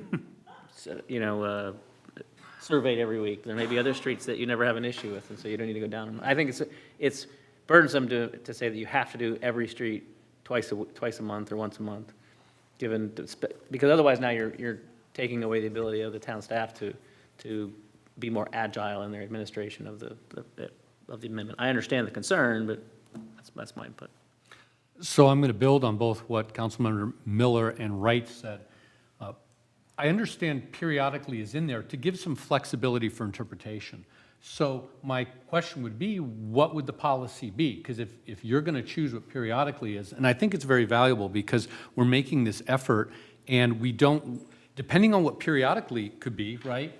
From detection to the first citation, if there's a violation, what if it's 30 days? Is that okay? Is that 60 days okay? Right? Because this came up because we were walking by lots of piles that were sitting there for weeks. So what, Mike or Cliff, what would you say periodically? How would you interpret and prefer to do that if we left it in there? I'm trying to get the idea of, hey, even though it's periodically, here's our intent, council. Well, I would say the periodically is kind of a very broad figure. So I would like to see at least once a month. It's hard every week because it takes two people to go out there, code enforcement, somebody else to help scribe and stuff, and it takes 4 hours, 5 hours. So that's a lot of work, but, minimum of like once a month. And I've been doing that. So like last week, I made sure it was done, but I'll mention to Cliff, hey, we need to get out this Friday and do it. I haven't had in a couple weeks. And that way you see the repetitive ones too. It's getting much better. I've been splitting it into Thursdays and Fridays because it's just too much in one day, not enough time. So, I'm doing it every other week. And stuff is starting to become putting in cans, they're calling the things. And I think it's just a matter, I think it's gonna take care of itself. There's always gonna be somebody putting stuff out because that's what we've always done. But, putting a deadline in the ordinance is not good because then I'll be taking myself to a meeting if I don't meet the deadline. There we go. So you don't want that either. That's a conflict that you don't want. I think periodically is fine. Like I said, I've been doing it twice a month now, and it's getting much better. So I'd agree, Cliff, and I thank you, because as I walk every day, I've seen a lot less of the places I knew having it. So clearly you've worked with them, and most residents have, when they come out and they say, thanks for educating us, right? And thank you for letting me know. Now, the challenge is going to be the habitual offenders, because there also are some of those, and we can have a light touch, a kind touch. We have the ability to work with the code. I'm comfortable with 30 days and hopefully no more. I wouldn't want to see something sit for 2 months. I get it that you'd break it up. I'd probably want to break it up too. With that intent of the policy, I'm more comfortable with it because I'm hearing them commit for now that that's what it is. So from my viewpoint, I would not want to see it longer than 30 days. Right. And I've never had the expectation that it be done on a day. It's up to you how to implement the timing of it. So I'm good with that. Thank you, Cliff. Yes. We could add periodically, comma, every 30 days, Not to, yeah. something like that. No. Yeah, I mean, I think we need to I mean, it's, put a time requirement in. I think once a month is reasonable. I think, as you just said, that, you know, I've seen their commitment, you know, you said for now, right? Like, that's the key. Like, this could just fall to the wayside in 3-4 months. We may, you know, eventually have a different, you know, code inspector, code enforcement officer, to where, you know, I think it's important to have, because there's a lot of benefits outside of just the debris to have our building inspector and code enforcement officer driving the neighborhoods once a month. And I think maybe to relieve some of the burden on Cliff would be to say, you know, it says inspected by the code inspector, you know, comma, or his or her designee, something of that nature, so that there could be, because that's how Florida statute says, you know. I think that's in there. I think that other people are designated to be able to detect, because the key is to detect and be able to say, because some things may not be violations. So I'm just saying with this specific sentence. Though, Oh, I see. Where it says Okay. each street with residential dwelling shall be periodically inspected by the, you know, I think, you know, inspected by the if you look at, code inspector or his or her designee at least once per calendar. if you look at paragraph starting on 272, it does address that, I believe. Delegated town manager to designate members of the town staff as code enforcement so that code enforcement can occur. Fair enough. I don't think it hurts just putting that little clause right there, so you know, it's like entirely clear that it's including this. As, you know, I think we're the only ones reading the code, just as we could tell from earlier tonight. So. Pardon me? So Yeah, we're the only exactly. ones reading the code, so just for the record. Yeah. So. How do you feel about this? That's the question. And I think if you notice on tab H, code report, there is a periodic inspection of the town, a periodic travel through and picking off obvious infractions. And Brett, while I appreciate your precision, that's one of your superpowers, which is really good, and you're focusing it where it should. I'm okay with periodically, because I trust the intent is there currently. If we have to revisit it, usually a discussion, I think, is the next step. And so I try to give the benefit of the doubt in it. If you really feel strongly, again, I remain open-minded on it, but I've heard what I think the intent is. I don't believe there's going to be anything but good intent, and I bet you Cliff will say 30 days and he'll perform even better than that, right? So, or have someone look at it. And remember, we still have the ability for citizens, and I asked Paul specifically, citizens can still say, hey, there's something here, but it's still going to be done as a code enforcement complaint. So people are going to be on the record for it, not quite like we're doing it. So detection can happen earlier. But people, I've met some folks who've said, I won't call in on my neighbors because of the potential challenges, and some seem to have no problem, right? I don't even need the code enforcement, I just go over there. Any thoughts? I just want to be on the record saying that I think it'll be an unfortunate mistake if we do not say that it has to be done once a month. It will essentially neuter the entire, in my opinion, because people aren't going to call it in on their own. You already see that once the Florida statutes change to require, that you have to identify yourself and your address and such. People don't call in, code violations. So we have to essentially rely on our code inspector or the designee and or the enforcement officer. And so all this work and I think would eventually fall to the wayside if we don't require that there be some. And in all honesty, Cliff would like to retire sometime. Right, that's what I'm saying. I mean, it's not a forever, that's why with all these things, I mean, we're dealing with the manager type stuff. It's not the individual, we're doing this for the long term. So that's just my position, and, however we all vote on it, respect it. What do you all think as well? I just want to sort of hear. It's not a deal breaker for me. I think they're both good points. I'm fine if we add a periodic comma once a month, once every 30 days.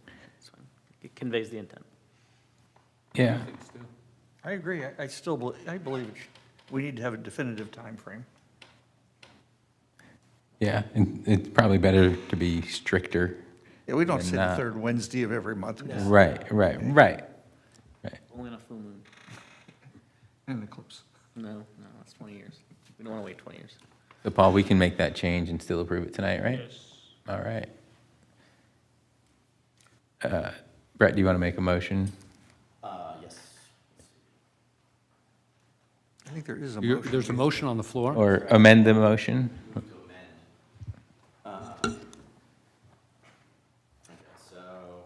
Can I help? Sure. Please.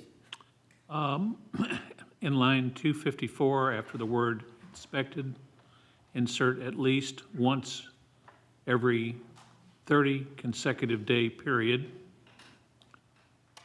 And then also in line 254, after the words code inspector, insert comma or said inspector's designee, comma. You gotta tell us to flip the page there, Paul. I move to amend as Paul just stated on the record. And I'll accept the amendment. All right. May I ask one other question, Mr. Mayor, before Yes. we go? Stu, I want to make sure, and I'm following up, you clearly were on the same wavelength. What was in particular that you felt conflicted with Chapter 162? I know that I saw minor changes. I just wanted to make sure if we had the opportunity to learn something here. Last time I had in my notes that you were concerned that there was a conflict with state statute Chapter 162. I don't know if it was necessarily that. I don't know if it was necessarily that. I don't have my notes with me, so I don't recollect. I believe it's what we just discussed as far as, it may have been no, it was the other part that was changed about, what was the other change, Paul? Was the, Where it says to us. about a repeat violation. Right.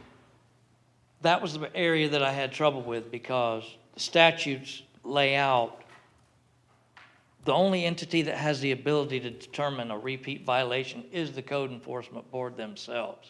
That's the area that I had trouble with. With the ordinance, it was making that determination itself. That's where I had trouble with it. Thank you. That's very helpful to know for putting in all our heads, and I like the new language that was put in there. Thank you. All set. Thank you, Mr. Mayor.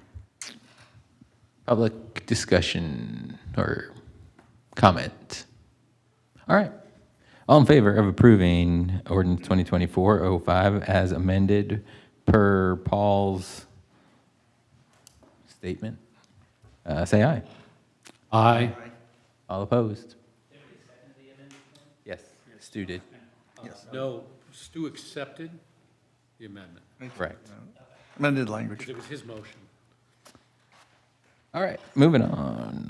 Let's see, unfinished business. Item number 1 has been pulled. Item number 2, initiatives of interest from the March meeting. Lauren. Thanks, colleagues. Recall we went through the project interest levels last month, and there are 2 things I'd like to explore and get your feedback on. One is to understand if the exercise worked for you, or should we do something else?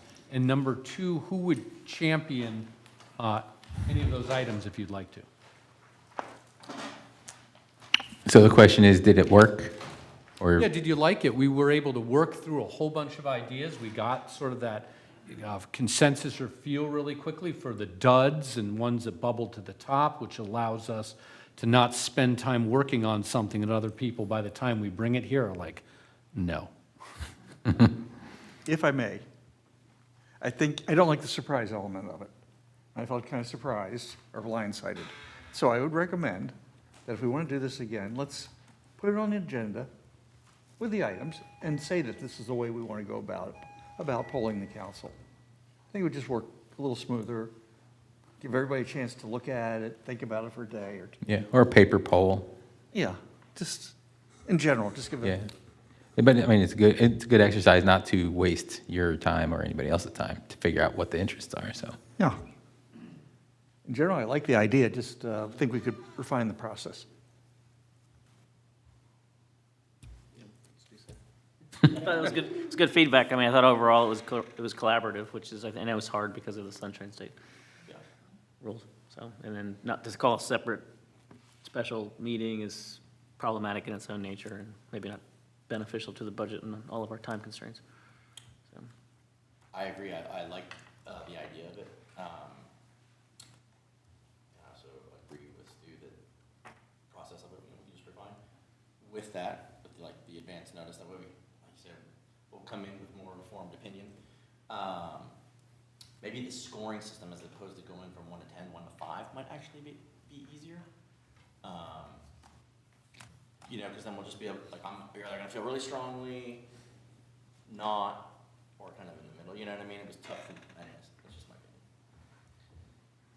Is this a 6 or a 7? All right, if 1 to 5 works, we can work with 1 to 5. Thank you very much. The feedback's super helpful.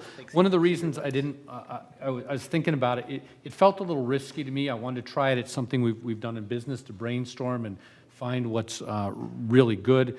The other thing is, and we'll talk a little bit probably tonight, at least I'll say something in my report for what happened tonight. When you put stuff on and things are misinterpreted of what you intend, and man, I put 15 items out there that I sort of wanted to run through. I sort of wanted to try it first because I'm like, man, if people misinterpret or fire up a crowd and they don't understand, because there's a cost to putting things on the agenda that may be misinterpreted, and then you have fallout, right? You're the bad guy. But it's great feedback. I will use it for next time. All of it's good. Did anyone want to champion? We had 2 items that bubbled to the top, and I'm just curious because when we have a champion, it gives Mike to work with someone, it gives someone to lead it. We had to create the multi-municipality exercise bike path. And we said broadly, I just put bike, running, skateboard, scooter. Is anyone interested in championing that? If I may, we tried this a few years ago, along with Melbourne Beach. It was, forgot which mayor. They went through a spree of several mayors a year. And I believe it was Rocco, I'm not sure. And he was interested in figuring out a way that his children could go from, although they went to Gemini at the time, wanted to have a path where they could easily get to Hoover. Now, he left as mayor, if I remember correctly, and Sorry, Beth left, she may have better information. We never came up with an answer of how to do it, but nobody was against it. We kind of felt that the best way to approach it would be Palm, but then no one wanted sidewalks. So it got into kind of a, how do we get there from here? It didn't go far, it was only a very casual discussion, no vote. So there's some roadblocks there. The one interesting thing through the interviews that the town manager and I conducted for the boardwalk designers, one of the people suggested, a boardwalk, or not a boardwalk, a bike lane, that kind of thing throughout the town, almost like a master plan thing. I have no idea how we would get to that point, but the fact that this person was able to kind of suggest it, if we put it on paper, maybe people see it, maybe people are more willing to say, hey, I do want a sidewalk, or I will take a sidewalk, or, nobody's going to give up property, right?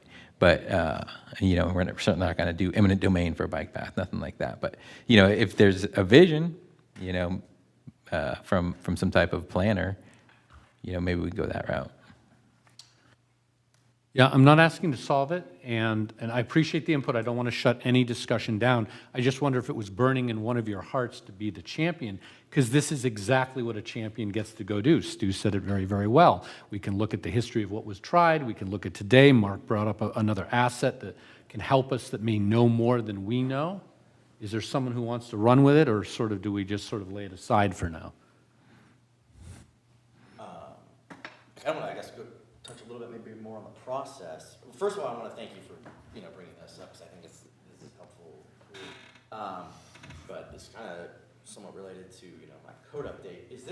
Do we want to kind of commit now to these initiatives or priorities, or should we kind of continue to do a rolling check or audit of various issues, like and gauge the level of interest? Because right now that may have bubbled up to the top, but by the end of the year, if we've done this, all of a sudden that might have fallen down on the list to number 6, and we found out there are these other projects or initiatives that are more important, more pressing that we want to commit to. I almost think it's we should kind of continue to build this list, revisit it, take a year. I know I don't want to slow down any progress, but I just wouldn't want it's just for certain people to start putting a lot of time, energy, effort, and resources behind something that 12 months from now or 9 months from now we realize, oh, actually that's not so much of a priority, and we could have do an audit over the year, then figure it out at the end of the year, make the decision, and then go for it. So from my viewpoint, it's a great point you're making, and that's why when you have a champion, and notice I brought up a lot for just discussion, right? No big vote, you have time to engage people, you can discuss and hear. A champion probably will check in every now and then, just like when we go to your item, I'm excited for your item. And I know you're the champion, so this was my way of saying, how can we check in? And then we also, because we only get to meet 12 times a year, right? We get a chance to say, how can we support you if it's still on there? So yep, if something falls down and a champion says, I'm not as fired up about it, or we're getting the sense that we don't have 3 that are fired up on it, absolutely, stuff should come off because it just isn't a priority. So I agree, but if we do an audit, if no one owns something, Brett, from my viewpoint, then who's passionate about it bringing it forward? And that's why I've found, at least in business or other things, a champion, they're fired up about it. And we sort of naturally do that related to it. I just thought that was a good way to move forward and take the temperature of the council. I have a slightly different view. Each of these 3 items, and almost any items we put on this, are going to have a budget impact. Mm-hmm. We're literally a month or 2 away from the budget cycle. As we found out last night at the County Commission, I'll talk about that in the report, we're liable to get a really big budget hit from something we can't predict. So I would suggest that if there's interest, we ask the manager to include this in his budget discussions with his departments and with the Budget and Finance Committee. Because things have to be weighted. If we have to buy new public safety equipment or have a fire paramedic, well, okay, there's a weighting there. Chief Maddox has got to investigate if you want to do the number 3 item. I think it's a great item, but I'm sure you'd want to meet with Satellite Beach's chief and see how it's worked out and what the costs are and what, both in terms of labor, equipment, people, and how, what's the benefit, which I hope it's great. But it's going to be expensive. And all that has to really work into our overall budget, because one thing we don't want to do is raise taxes if we don't have to. Last year we had no choice. Our insurance rates went crazy. We had to cover that. But let's avoid unintended consequences by doing just a little bit of planning right now to get us to the next goal point. So Stu, I'll agree to disagree, because if you wait on a budget cycle, then you're waiting on all the innovation till later. And you're right, you have to look at costs at some point, and you don't want unintended consequences, but you also want to look at opportunities that may not cost a lot. You may want to look at other things. You're not excluding the fire marshal or anyone else from bringing forth exactly what their departments are needing. Brett's championing of certain things doesn't necessarily change for the code effort, may not really be something that needs to be budgeted or we wait on. I'm concerned, and really what you're asking, it's an interesting question. You're looking at whether we innovate in a quicker cycle time, sort of agile, or do we wait in a more formal waterfall planning? And I'm open to hear what you all want. So I'm open to it, Stu. I've just found that means change waits quite a bit, and that means value to the residents may wait. And I also understand that things could be on the chopping block because the numbers don't work out. We want to keep taxes where they are, and it may be something that you shelve, but may have done a good enough work for another cycle or another time. So I recognize not all are going to make it. And I wouldn't prioritize certain things like this over safety, fire, etc. Does that sit well, or do you think that I'm off? I think we're so close to the budget cycle right now. I'd like to get this, if we're happy with these, let's put them into the budget cycle, see what happens. If Mike says, hey, this just isn't going to work, tell us why. If budget and finance is not a good choice, good, tell us. They're an advisory committee. We want their advice. I don't want to tell them what to approve. I'd rather have them tell us what is high priority and what is affordable. Okay. And if we don't do that when they meet, which is literally a very condensed portion of the year, only a couple months of the year do they meet. So let's get it in there and get started with that if it's affordable, let's go with it. If it's doable, let's. So I think. But what's the? Let's do item one, I think Joe could go give us a price. Well, we know the price, we just don't know if it fits in the. Yeah, I know. But There's actually a bunch of options There's a on bunch it. of options, but you could, depending upon how you scoped it out, I think you could do the number one in the budget cycle, bam. Yeah. Right, there's no discussion for it. Short putt-ish. Two, that's all over the map. Yeah, that's a long range. It's a long range, but it would require somebody to go invest and be a champion and to move the rock forward. Exactly. Three, I think is somewhere between 1 and 2, and I will sign up for third. Can I address some of these things? So I guess I reached out to our I didn't want to drill into them to make this stuff longer. I was just looking for feedback and a champion. If you want to, we can. But my intent was not to drill into each of these or try to solve them. Yeah. It was just finding with the council, and you're raising up all these good ways of how do we do business and approach things and generate value. Well, just really quickly, it depends like on the asset thing, or it's just a work order thing that Joe was looking for. So that'll make a difference in cost, what we decide. And then on number 3, I have the fire chief here, and Lieutenant Weber can address some things that we're already doing you may not be aware of for the special needs. So I think the point of the discussion was we can talk. Okay. Figure out if there's something more we want to do. If we're good, we're going to do it. If you want to ask some questions, they're here. Yeah, okay. Because if we have a champion on the council, you have another set of hands to work on it. And I understand what Stu is saying, but what we're doing is placing more on you, Mike, in your myriad of items, or to delegate directly to staff when we're trying to, when you say give it over, you're then saying, well, go solve it. Well, shouldn't we bring something to a certain point until it ought to be considered? And that may take some time to go do.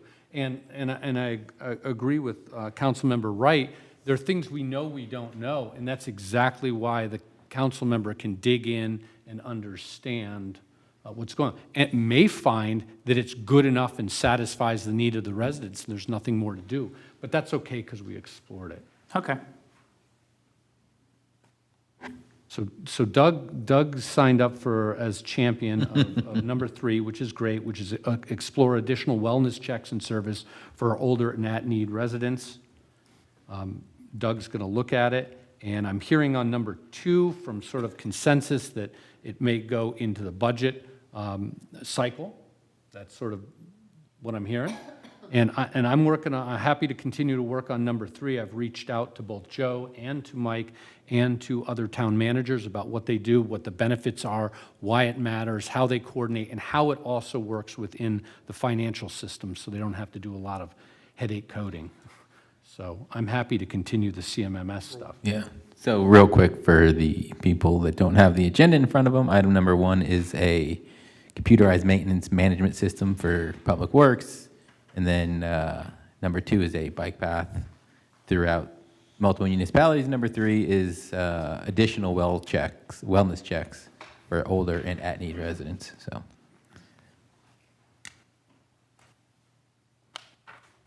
Discussion done? We good? Public comment? All right, moving on.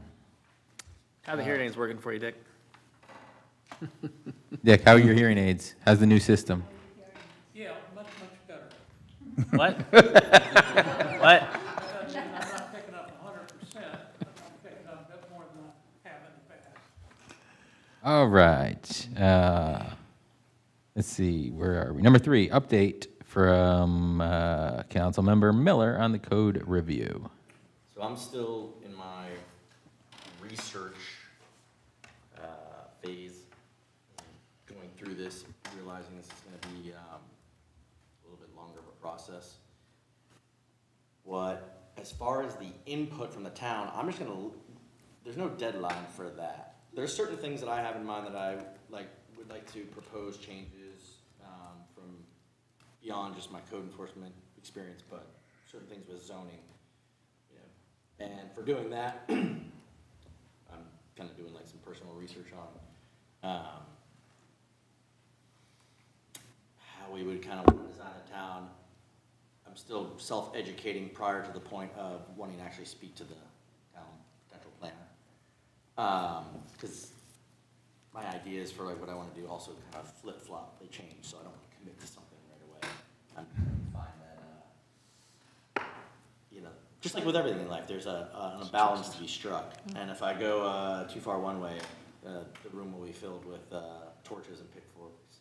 So I'm making sure that I approach it, strike the right balance. With that, I'm also still going through the code. I'm actually like reading, every page of the code and trying to think through issues that I haven't ever come across, but do these things need to be updated?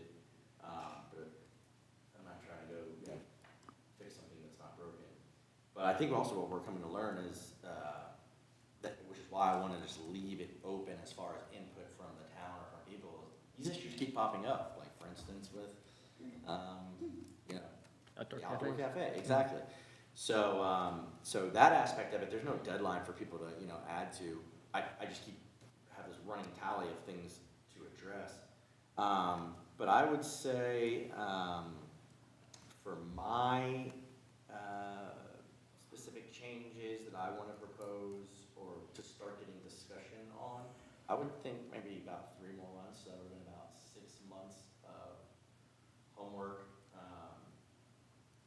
And then from there, we start us talking and narrowing it down and kind of putting the nuts and bolts in place for it. Councilmember Miller, I have a request. Yes. The time that you're pulling out to where you think you're gonna have an idea of what your initiatives are, if you could get an idea of how many ordinances and what type of ordinances together that you think you would like to address, because I apologize. There is a financial component to this that we budget for attorney fees and legal ads and stuff like that. So if we're going to be addressing twice as many codes as we normally do. We need to look for that when we are doing our budget. I today just threw some rough numbers together, and an average code cost us, between advertising and legal fees, not even counting the time that we spend here on it, staff time, averages between $1,000 and $4,000 per code for us to address it. And when I say that, that's a very conservative number that I'm giving you. So if we're looking to double the amount of codes we normally do, it's something that needs to be considered when we do the budget. That should be add economies of scale to us, though, right? If the more we do in one initiative, isn't a lot of that cost about like publishing and things of that nature, to where if you do a bunch of separate ones, it's going to cost more? Each ad is published separate in itself, and Paul charges us for each ad that we do and the correspondence that we have to do with it. So, I mean, they are costly. But if we had like a number of changes at once, it would be one ad for all those changes, right? Well, it depends on what kind of changes they are. The different kinds of ordinances require different time periods, different types of ads. You have first readings and second readings, and you're actually charged per word also. So, I mean, we would have a savings if there was a way to can we legally combine ads, Paul? Okay, we would have a savings if we were able to do that. If we had the same type of initiatives on the same readings and we're able to combine. But we do still, it would be a cost because we pay per word. Well, as I said,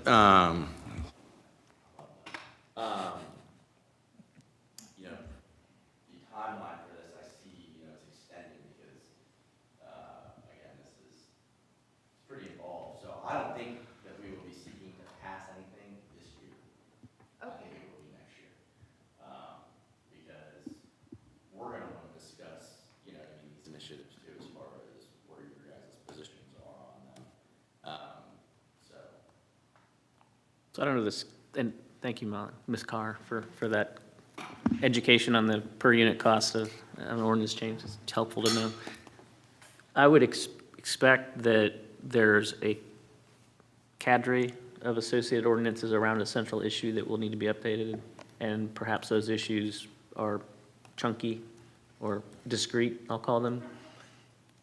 When I say chunky, I mean like maybe there's a certain issue that we're trying to address, and it requires modifications to 3 ordinances to address that issue comprehensively. Right. And so would you be able to, in the next 3 months, 2 months timeframe, be able to provide that kind of that high-level view of what it is you're recommending or putting forward as an option, and then we as a council would be able to make a decision on the order of precedence we want to implement those ordinance changes as a cluster around that central issue? Because we're not going to go with some of this, probably with. But there's a string, I'm sure there's a thread, maybe there's a mastermind plan here, and I'm not asking you to give us the spoiler alert on the ending that, Well, some of the things that I have in mind, I don't want to come out with it too soon without having all my ducks in a row, because I think there's going to be, No, we don't want it all on you, Brett. This isn't No, about I understand, you but being the that's mastermind. I'm not trying, but what I'm saying is we're gonna be dealing with, our favorite, person hopping on next door, going crazy about it, and everyone's showing up, freaking out, and then we have to calm them down, so I don't wanna. Welcome to the job. Tiptoe into that area. Welcome to the job. I know, and I'm fine, I'm not worried about it, but I don't want to just like what he said, how, what Lauren said about, people misinterpret things when it's on paper and it's not, explain to them the right way. And so I'm very cognizant and maybe mildly paranoid about that. Yeah. So I want to make sure I have it all ready to go. Now, as far as other people's suggestions, I can distill all those for you.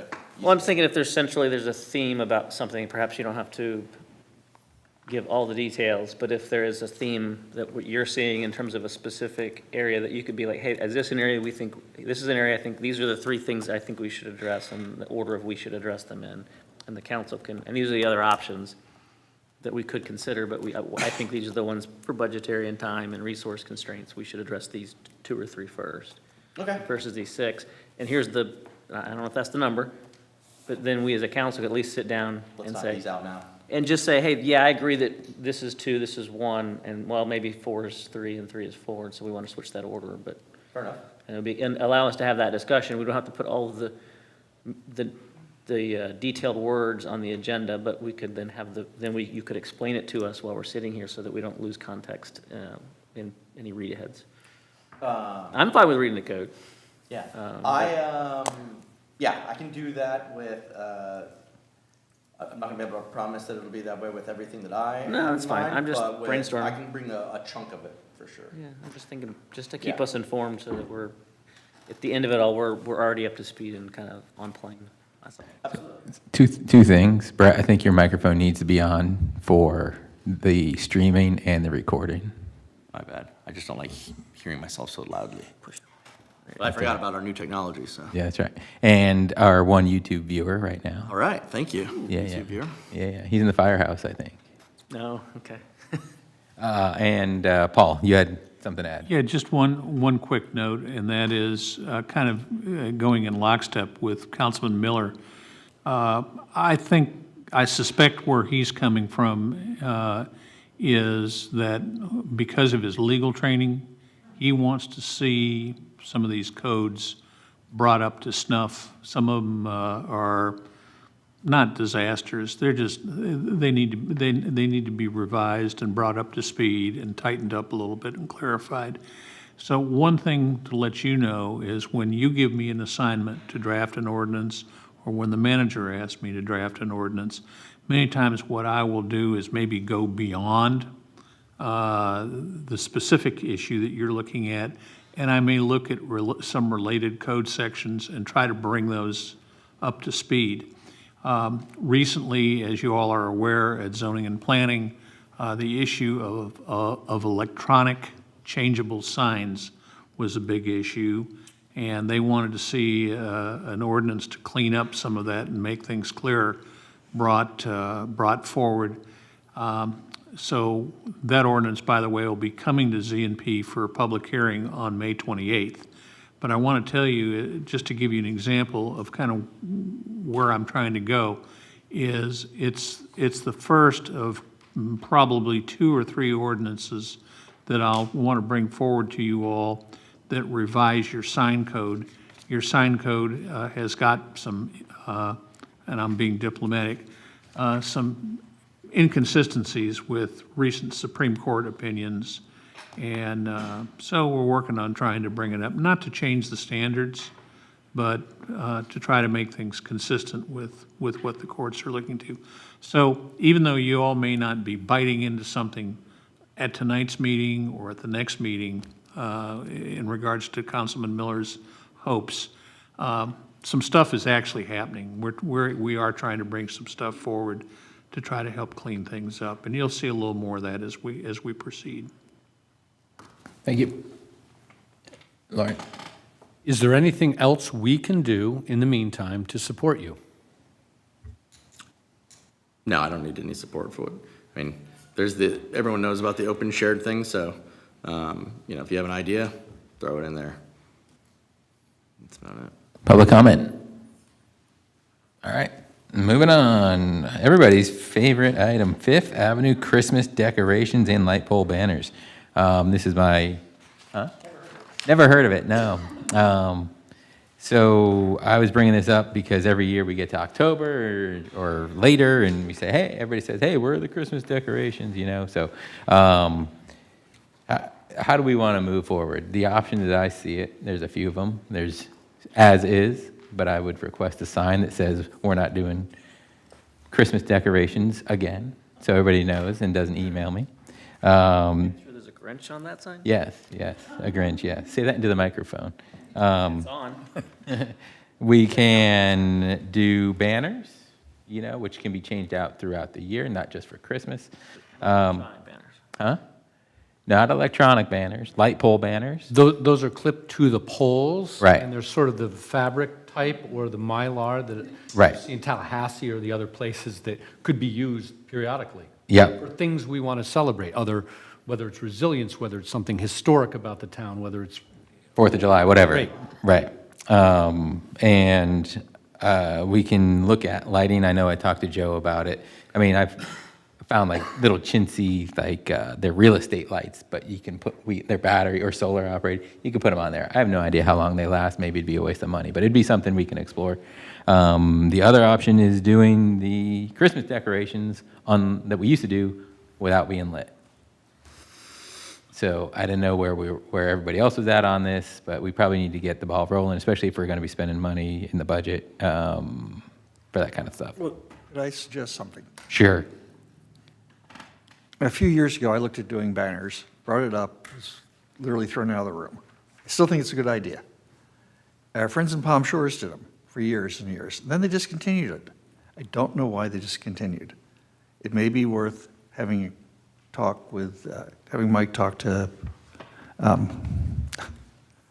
forgot who the town manager. Yeah, well, it's actually Pat Burke, who I don't know if she's, I don't know if she's an acting manager or clerk or She what. just retired from being the mayor, right? No, the mayor retired. That was Carol.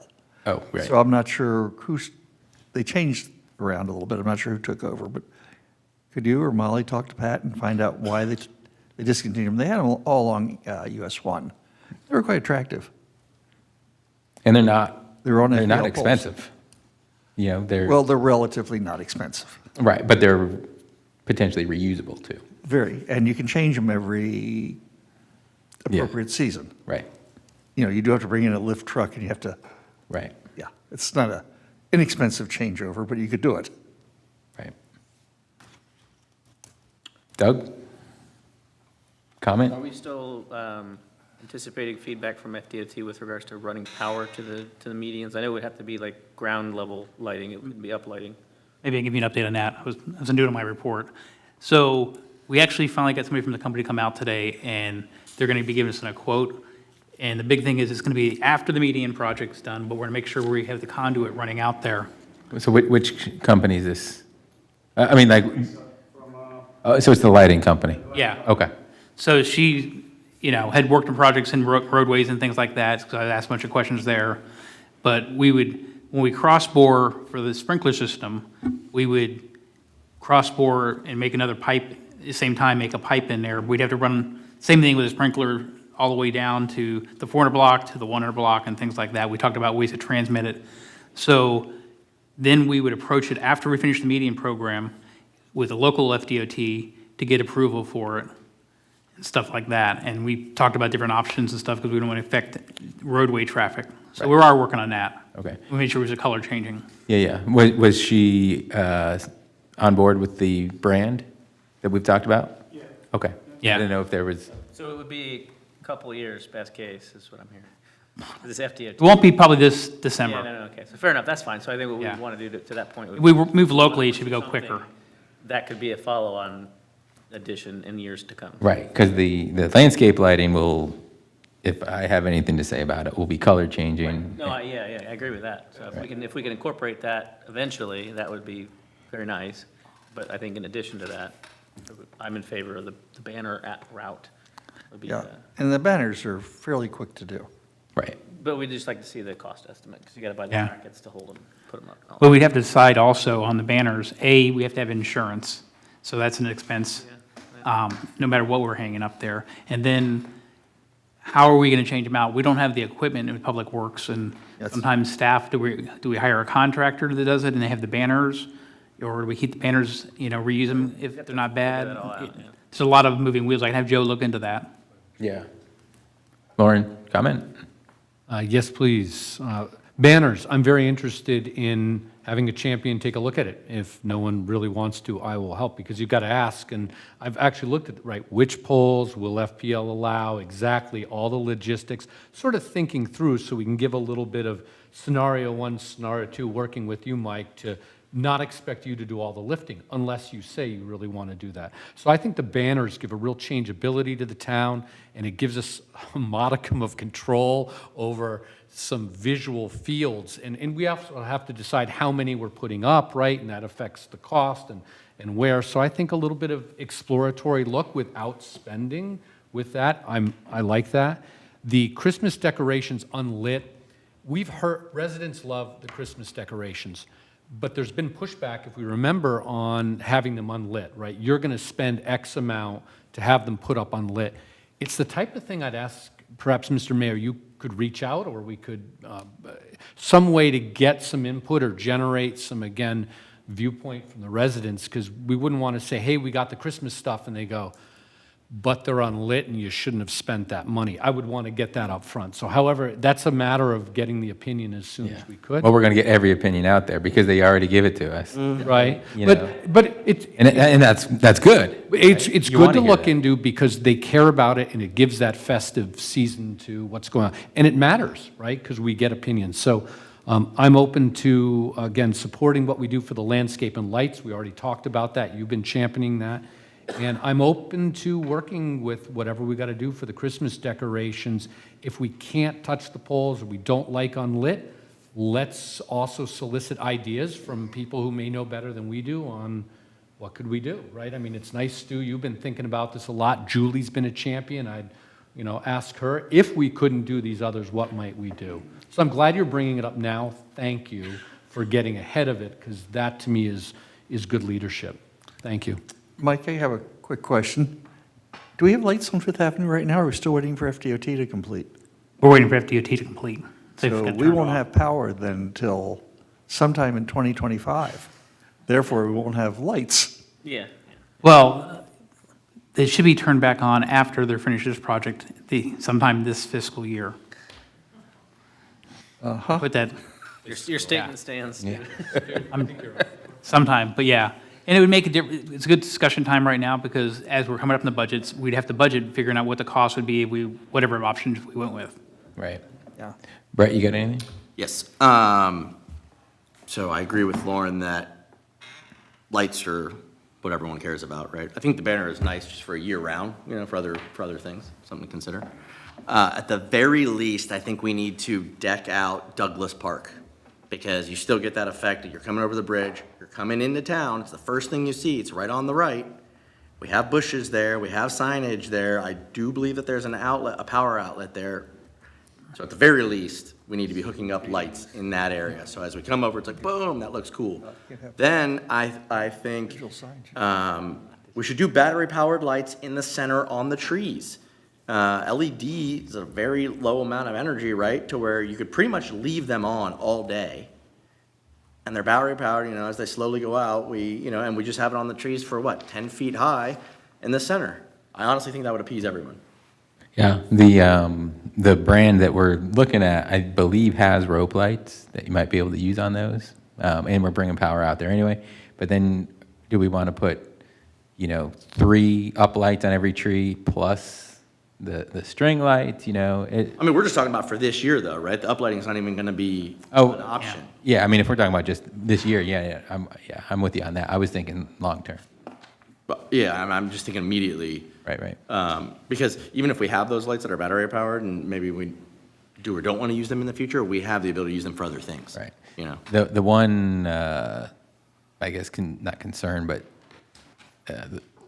my apprehension would be how high do you go with the lights? You wrap them up a tree. Do you want them to go halfway? Do you want them to go 8 feet? Does it look incomplete if you don't do the whole tree? So that's. It may, but, I mean, it's like, come on, people, we're making an effort here, all right? And once again, FDOT has to approve them. I know, I was going to say that, and that's probably what they won't do. They're going to say it's a traffic hazard, blinding. Joe, Teresa has not come, is that correct? I'm sorry? Teresa has not come out yet? Teresa? She did come out. Oh, she That did. was today. She came out today, and then we're going to put 2 lights, and they're going to be colored, and we can program them to Easter, Right. 4th of July, all Well, this. because if she hadn't come out, I was going to suggest have her look at Douglas Park, because Yeah. we got some big oaks there we can do some nice lighting with all year, like Brett's saying. So We can do that. Okay. Best park in the town. And then, of course, the other item, if you're thinking about using the tinsel lights, as my wife refers to them, and, lighting them up, we have to replace all those transformers. Those little suckers are about $500 a pop. What are tinsel lights? Well, the things that we used to have up. The lights we used to have up, the tinsely kind of lights. The ones that were on the poles, The ones definitely that were on on the the poles. poles. But we have to replace the transformers, because I'll guarantee you they're all shot now. They last a few years and they Yeah. corrode out. They're definitely not salt tolerant. And I think we were paying about $500 each for them. Yeah. That was back then. Yeah, back then, and they're what, 32 poles? Yeah. 28, yeah. 28. Yeah, my suggestion. That's a lot of money. Is we look at the banners. I don't know if it's worth $6,000 or whatever the decorations were for 30 days out of the year for 11 hours a day, or 13, I guess, in the winter, right? Being Mr. unlit. Mayor, Say it again? I just emailed Holiday Outdoor Decor for a banner, so I should get the quotes by tomorrow. Okay, yeah, so we can do the banner and we, And maybe something in Douglas Park that has some lights as well. well, right. We have that access. Right. The other thing that just occurred to me as we were talking about this, people are already, residents are concerned with the number of signs from the crosswalks and the speed limit, whatever. Does adding banners affect that Yes. in a negative way? Let's get a quote first.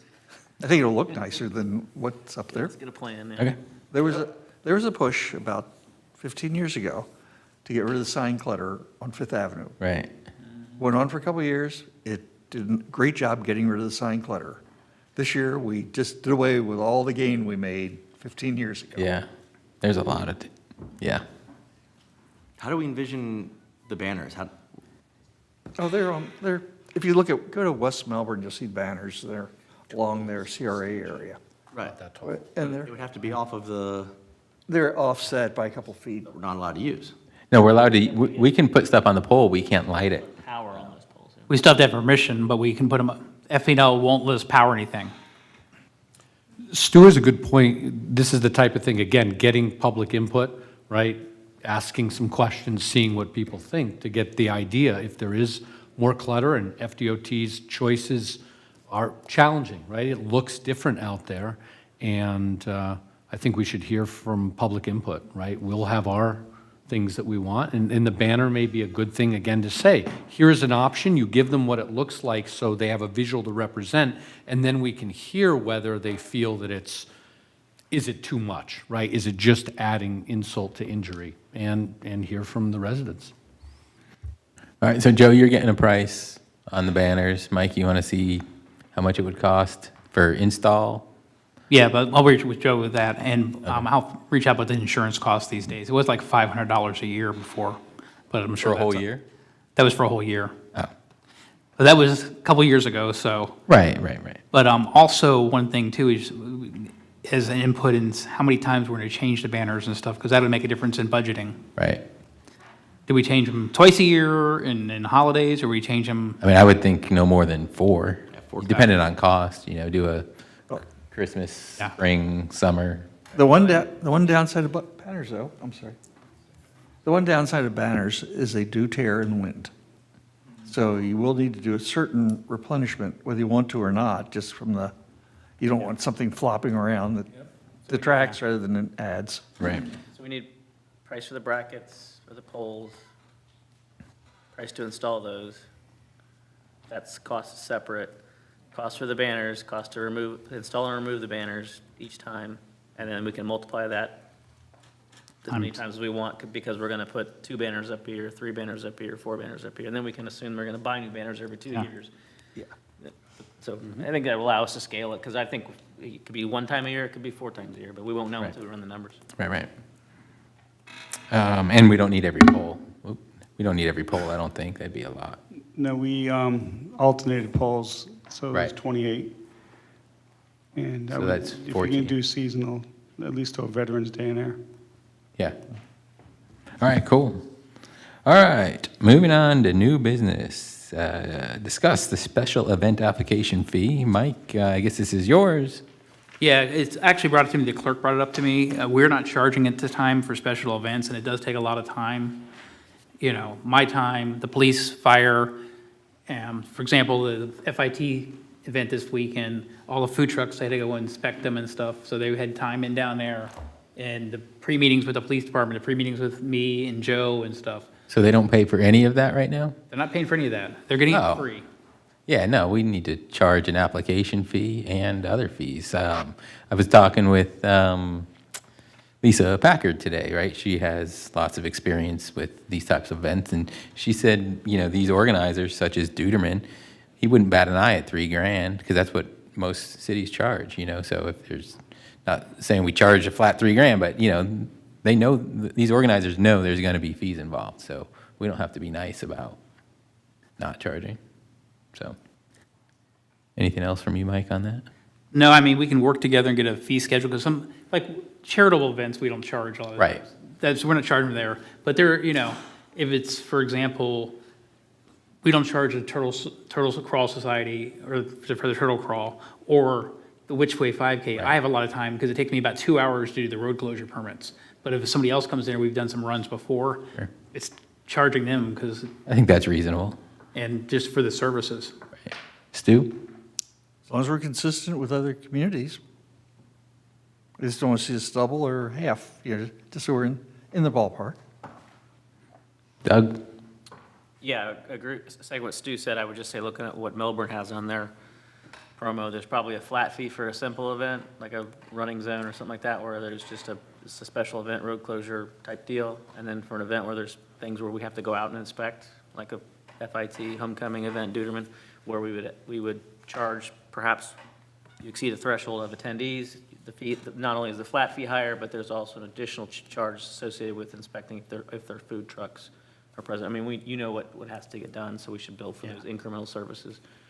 And there's staff time, like Victoria taking the applications in, and every department head has to review them and sign them and stuff. So there's a lot of, I mean, you're getting prepared to, you all to approve special events and things. Yeah, I agree, be consistent and. We're just trying to be equal with other cities. Fair but consistent, yeah. Apparently, according to Lisa, Seattle has like the best process. She said, if you want to look at the best, look at Seattle. It's all online and everything, like everything, the fee schedule, everything goes through online. She said Melbourne is really, really hard to work with. So, Lauren? I was thinking about this one, and I'm always careful when we add other fees, right? Government needs a gentle hand and a considerate hand when we do things. And it's nice to look at other communities, but we don't have to do things just because others did. So, but I'm open to it, and I get it, Mike, because you were saying, and here's what I sort of thought, and you don't, I'm not pressing you for an answer, but here's what I was thinking. I was thinking, on average, how much time total do staff members use to process an event? And on average, what's the total time cost? Because if I understood ultimately what the cost to do it is, that could drive a decision-making, whether it's, hey, that's a big number of time cost. And you now you've mentioned some people, which is good. You've mentioned, okay, town manager, police, fire, road closures, taking applications. Do you have any idea of the estimated cost? And I know there's a cost to institute also charging. Now, not long, I get it, right? I buy my parking permit, et cetera, for it. Do you get an idea of how much on average? I mean, are we talking, does it cost us $1,000, $2,000 to process the average event? Is it? It's probably not going to be that high a number, depending on the event size. I think like how Melbourne has it worked out by how many 1,000 or less attendees. The bigger events, when they have in Nance Park, like Long Doggers and the FIT thing, that probably takes the most time with the fire department having to go out there and inspect things. And then, you know, the events of, you know, the police department planning and working out with them, the multiple meetings that we all have with these event organizers. So I don't think we're looking at return. We're going to spend more than we're going to receive, because otherwise we make the fees so substantial. But some of the other cities, it's not going to be a cash cow. It's just we're asking them to pay some of their share. My understanding is fees in government, you really are supposed to recoup and not go further. That's what I've learned from Paul, right? Because you don't want a heavy hand. We're not trying to take additional revenue. That's exactly why I'm asking. I don't want to undershoot either, right? So do you have an idea of, and I don't want to seem like I'm pushing you, but in a way I am, because I'm trying to get the amount that you think on average we need to recoup. Because for me to vote for something to say the amount, it needs to be reasonable for what you think we're expending to do these on average. We can research and get those numbers a little bit better. Yeah. And I don't mean to slow it up. And my colleagues feel good enough that it's good enough and need to move forward, but I hope you understand I'm trying to make sure that there's, what's the level of need here, what's the problem we're solving, and are we putting something in that honors the true staff time? Because I understand that's the trade-off to residents. When you're doing this for a special event that some may or may not like, you could be doing something else. Right. No, I think it's a valid point brought up by you, Lauren, but Mike, I think, when we actually get an ordinance, it comes by an ordinance, correct? Yeah, so when we get the ordinance, I'm sure you have that information, right? I mean, it'll be based on, like you said, the number of people or number of attendees, right? So I think breaking them down like that, I like how Melbourne breaks them down because we do have some large events and stuff. Right. And that would help out.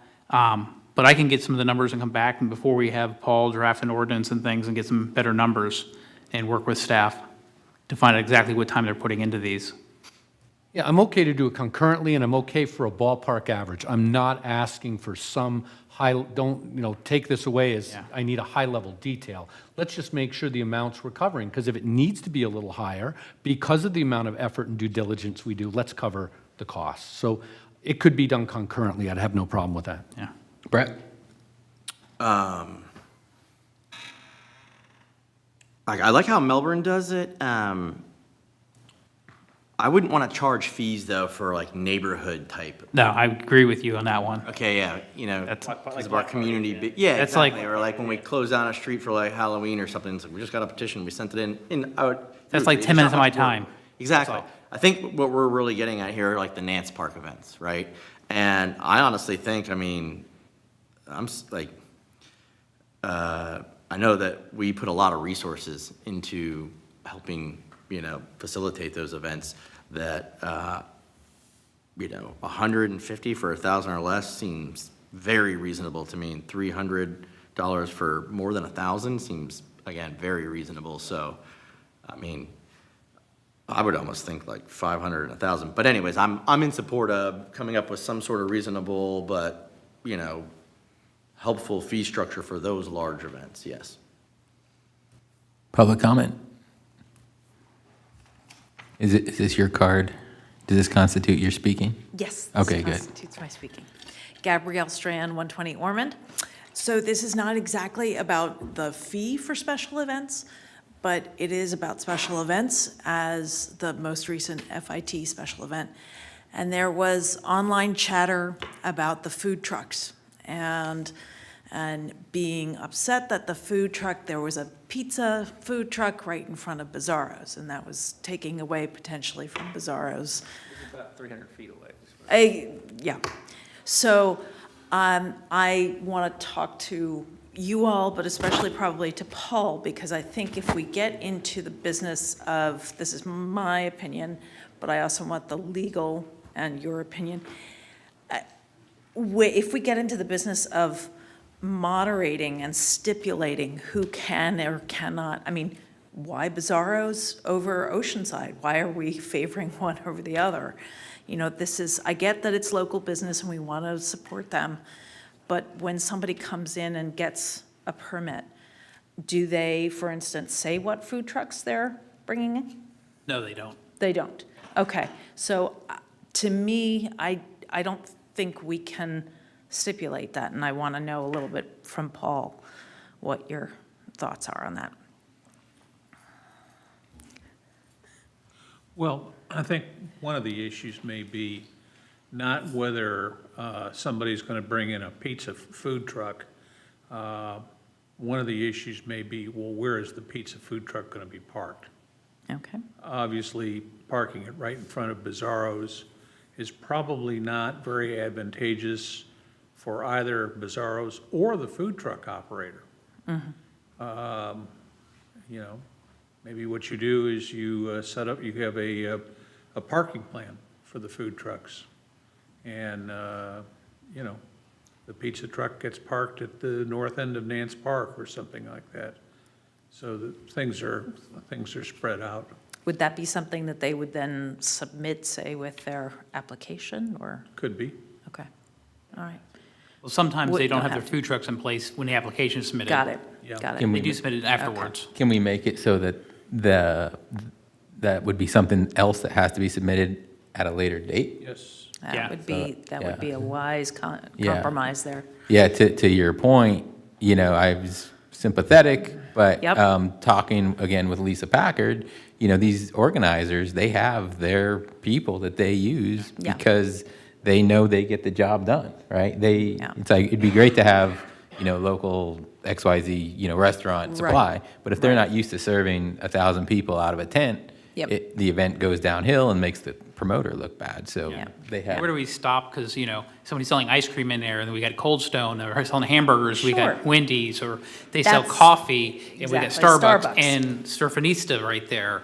So it's Yeah. one of those, that's why it's hard to regulate, yeah. It's a- Snowball. The other thing too is from a standpoint of food and restaurants and things of that sort, it's interesting to note that when you have, in a particular area of a community, where you have a number of restaurants that have located, all that competition actually stimulates more business, because people know that's the area where you go if you want to go to a restaurant. Sure.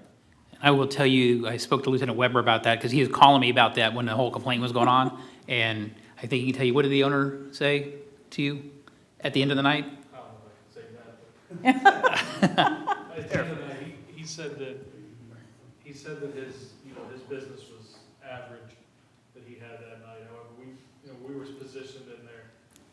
It wasn't as bad as he thought it was. I would say that the food truck and stuff did worse than he did. I think that they actually were set up for failure. So I just wanted to raise that in front, more for the record than anything else. So, thank you. Thank you. Any other, Mike? Mike Borshevitz, 443 10th Avenue, Indialantic. Two items. With regard to the fee structure, in my former capacity as a CIO in a public sector environment, we got deluged with FOIA requests at one point.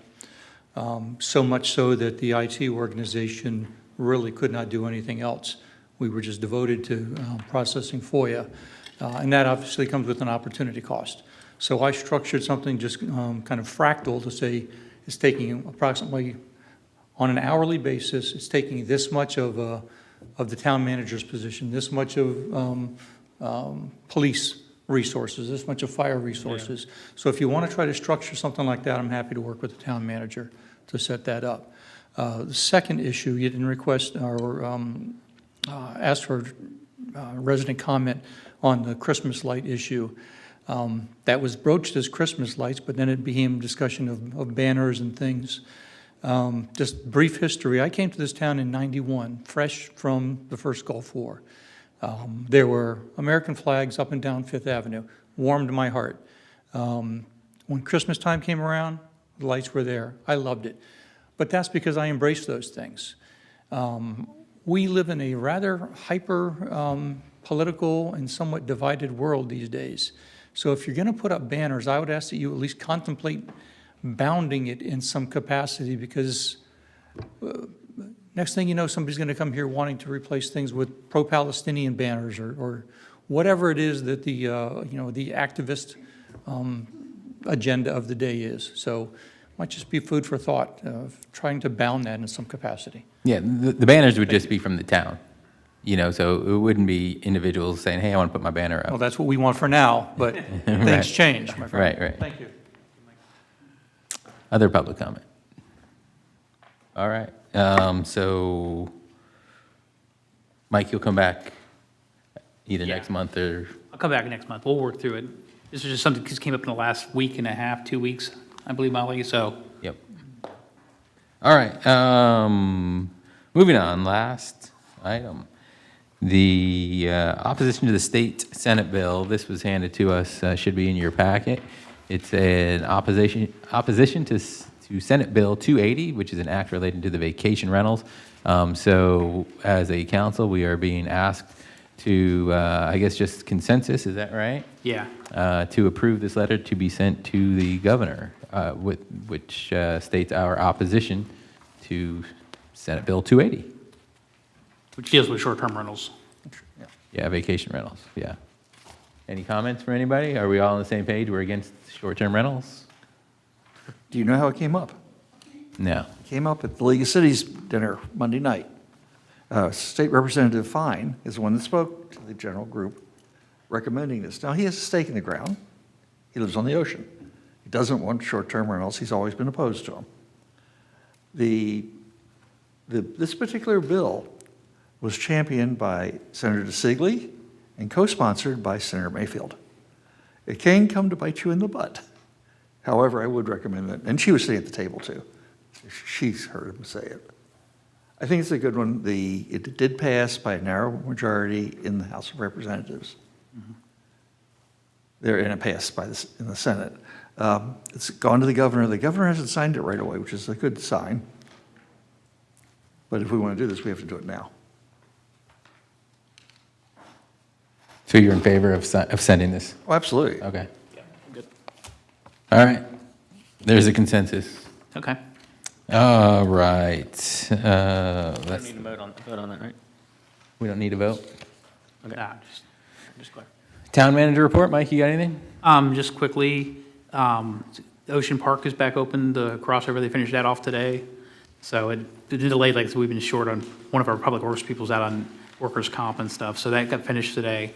And then they've also finished one of our FEMA projects down there at the outfall in the 1300 block of South Riverside has been completed now and stuff. So we're moving along with that, and they're doing curbing work down on South Riverside, if you notice lane closures down. Yep.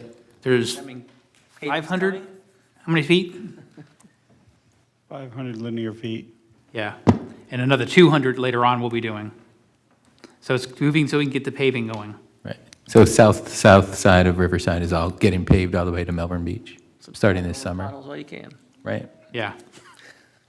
That it? That is it. All? Just real quickly on the Form 6 litigation, to let you know where that's at. The two cases have been filed, one in federal court in Fort Lauderdale and the other in state court in Leon County up in the state capitol. The case that is pending in South Florida, a motion has been submitted for an injunction to be issued so that named council member plaintiffs, which would be people sitting at this dais, will not have to file Form 6. That motion will be argued, I think it's on April 22nd in the federal court. The federal court is under no obligation to issue an opinion the same day, the next day, or even in 3 years from now. But they usually are, aware of the need to take action. So we'll keep our ears peeled on that to see how that goes. The other thing too is that more cities have joined in the lawsuit. We're now up to 43 cities that have joined in and trying to kill Form 6, plus a cast of millions of city council members. Cool. Council report, I'll start. You guys, in your packet, this was printed for you, the Indialantic Boardwalk. This is the proposal from the urban planner that Mike and I decided on. Do you have an electronic copy? Yes. Yeah. The proposal itself doesn't really show anything related to the boardwalk, but. Okay, fair enough. It's just their stock. Yeah, and it does have the price in it, but the price does not include a couple extra, like there's the VAT, because the company is actually based in the Netherlands. They were the first, we interviewed 3, Mike and I did, and they were the first, and the next 2 we were like, eh. It didn't hit the nail on the head for us. We really like this one.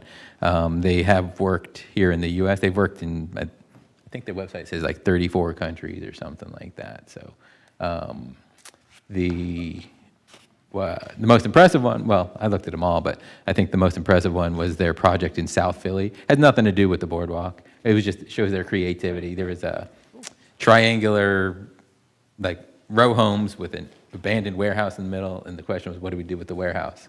Well, they turned it into other condos that didn't look 10 feet into the back of all the neighboring buildings. So like I said, it had nothing to do with the boardwalk, just showed their creativity. So I really like that. So that's what that's for.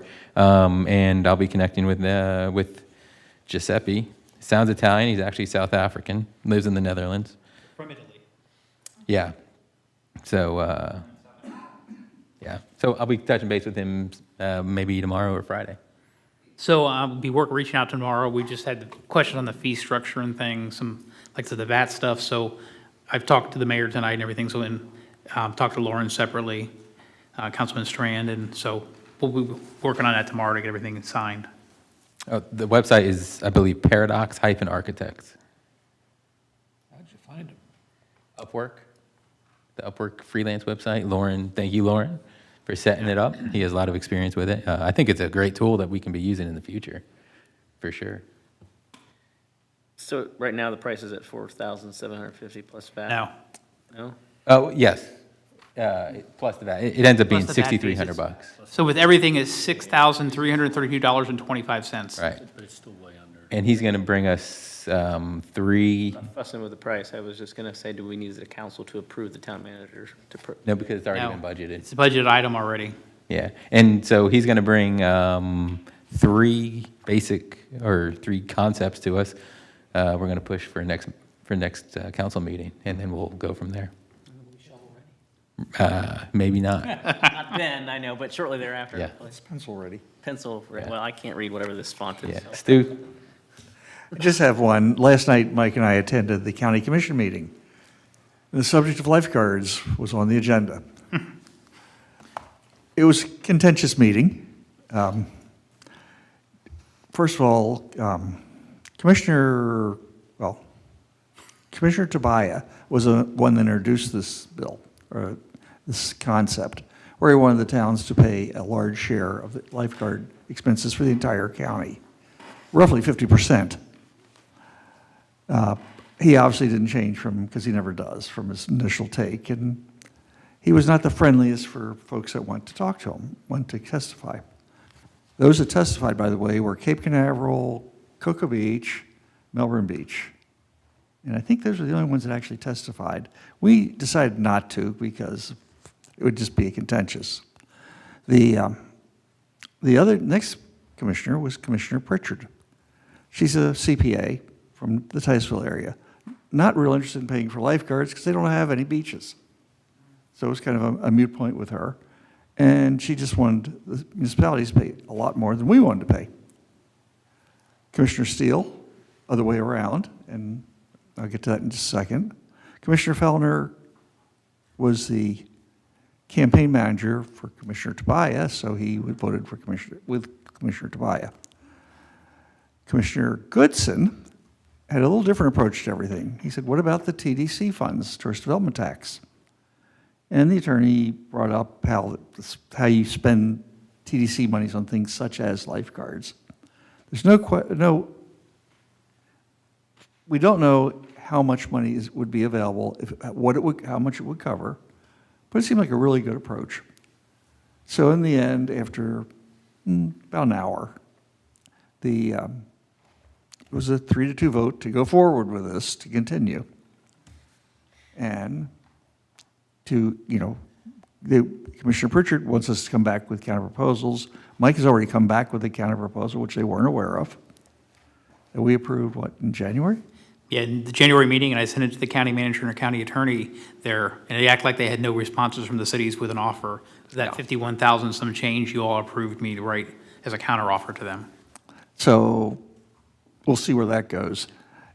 Don't know where it's going to go. They're going to try to put it into the county budget, see what they can do, see what the TDC monies produce, take a couple more votes. I doubt the commissioners are going to change their votes. I'd be very surprised. That's kind of the report. All right, well, if you haven't noticed, we have a new AV system, so very glad to see that. I don't know about you, but I don't think it adds any pounds to me. I think it makes me look younger with the new lighting as well. If you've noticed the new lighting in the room, we can actually see each other. Thank you, Joe. Great job.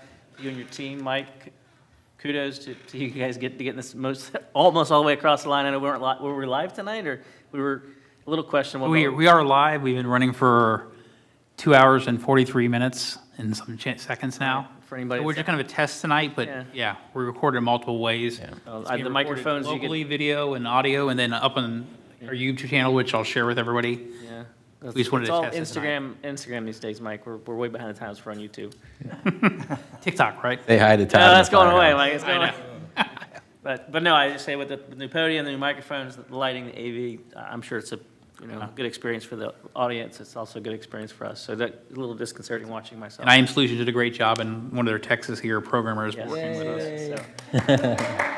So this has been a long time coming. So for those of you who stuck around, this is great progress for the town writ large, along with the new website as well going live. So I think this is all very positive. And thank you, Joe, for the Tampa Sea Park crossover being finished. I will now be able to tell my neighbors that it's been done, and they can go back to the beach again and don't have to pay for parking. So Morton. that's all. Thank you.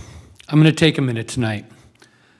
I wear a shirt around town with win plus win on it.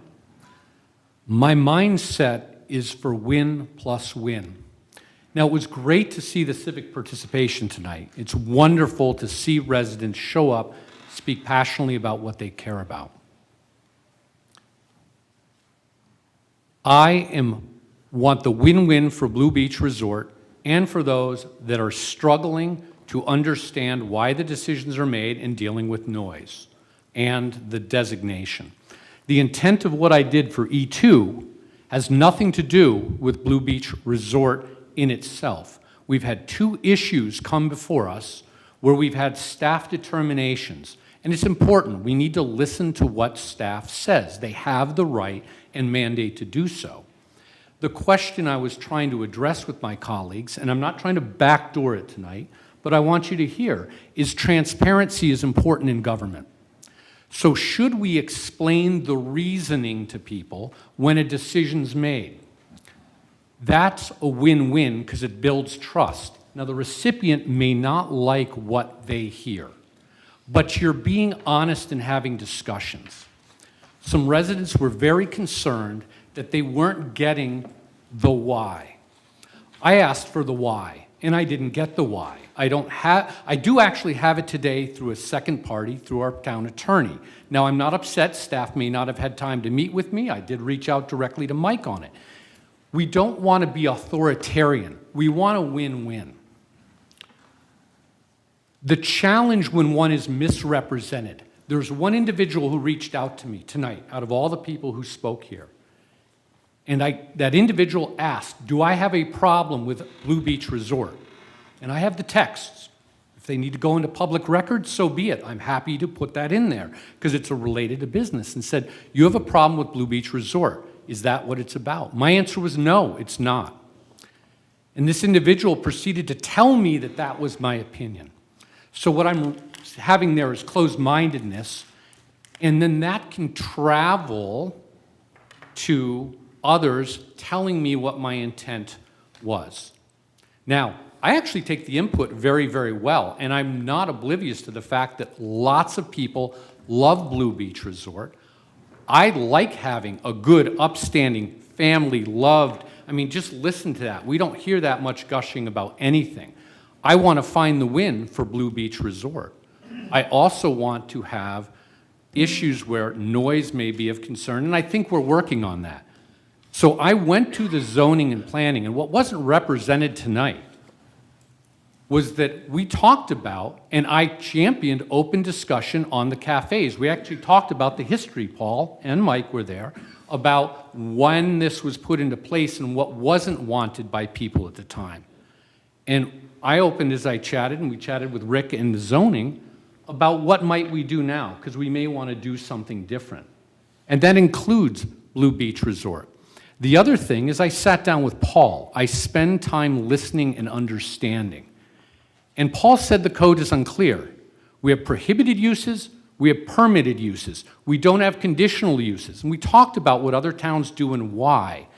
And you want to give reasonable rules to help owners and wonderful patrons like Blue Beach Resort to be able to say clearly, I can do what I'm doing.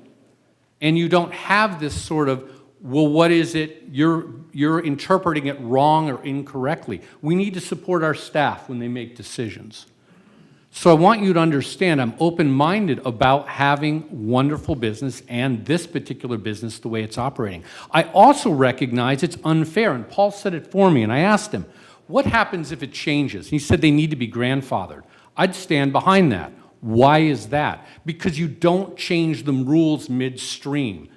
And that's why we passed the platting, the townhouses, the other stuff, because you want to give rules for business owners, developers, and residents so that you can understand fairly what's happening. And those rules aren't set in stone. They can change.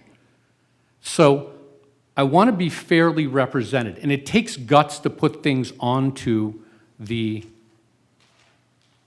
docket. And I'm thinking, it's just hard. I see John, I'd love to have a chat with you sometimes because you're shaking your head. I'm saying what I meant, and this is the time. And I'm not trying to call you out negatively. You are calling me out, and I No. think it's unprofessional. This is. On the record, it's unprofessional, Lauren. I have nothing, I'm shaking my head. I'm going to say why I'm watching. John, hang on.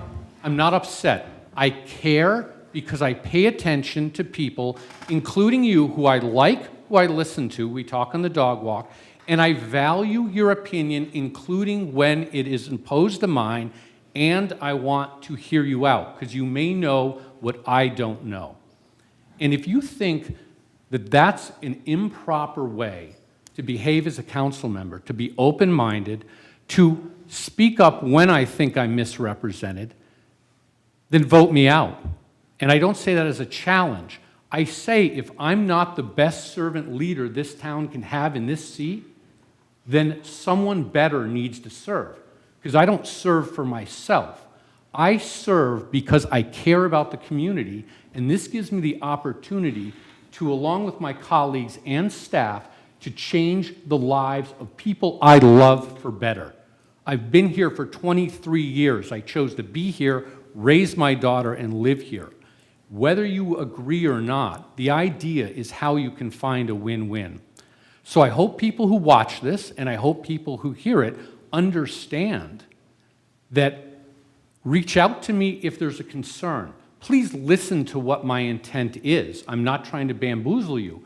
But if you don't reach out and you apply to me what I'm doing, how does that motivate anyone to lead the town? I don't want folks angry, but I'm open-minded and I'm willing to change my mind. I care, and I will stand up to someone casting me in a way that is incorrect in telling me what I'm doing when I don't intend that thing they've said. Thank you for your patience. Thank you that I wanted to say that, but I believe a person with integrity needs to speak up that way because I care about the town. Brett. I gotta go. I just say really quickly, I think I hope this person's watching. There's a particular individual who goes by Dave B on Nextdoor, who his approach is very unproductive for the town as a whole when we're trying to address these issues in a balanced and civil manner. So we'd appreciate it if you're kind of a little bit more reasonable about this. Meeting adjourned. Thanks for coming.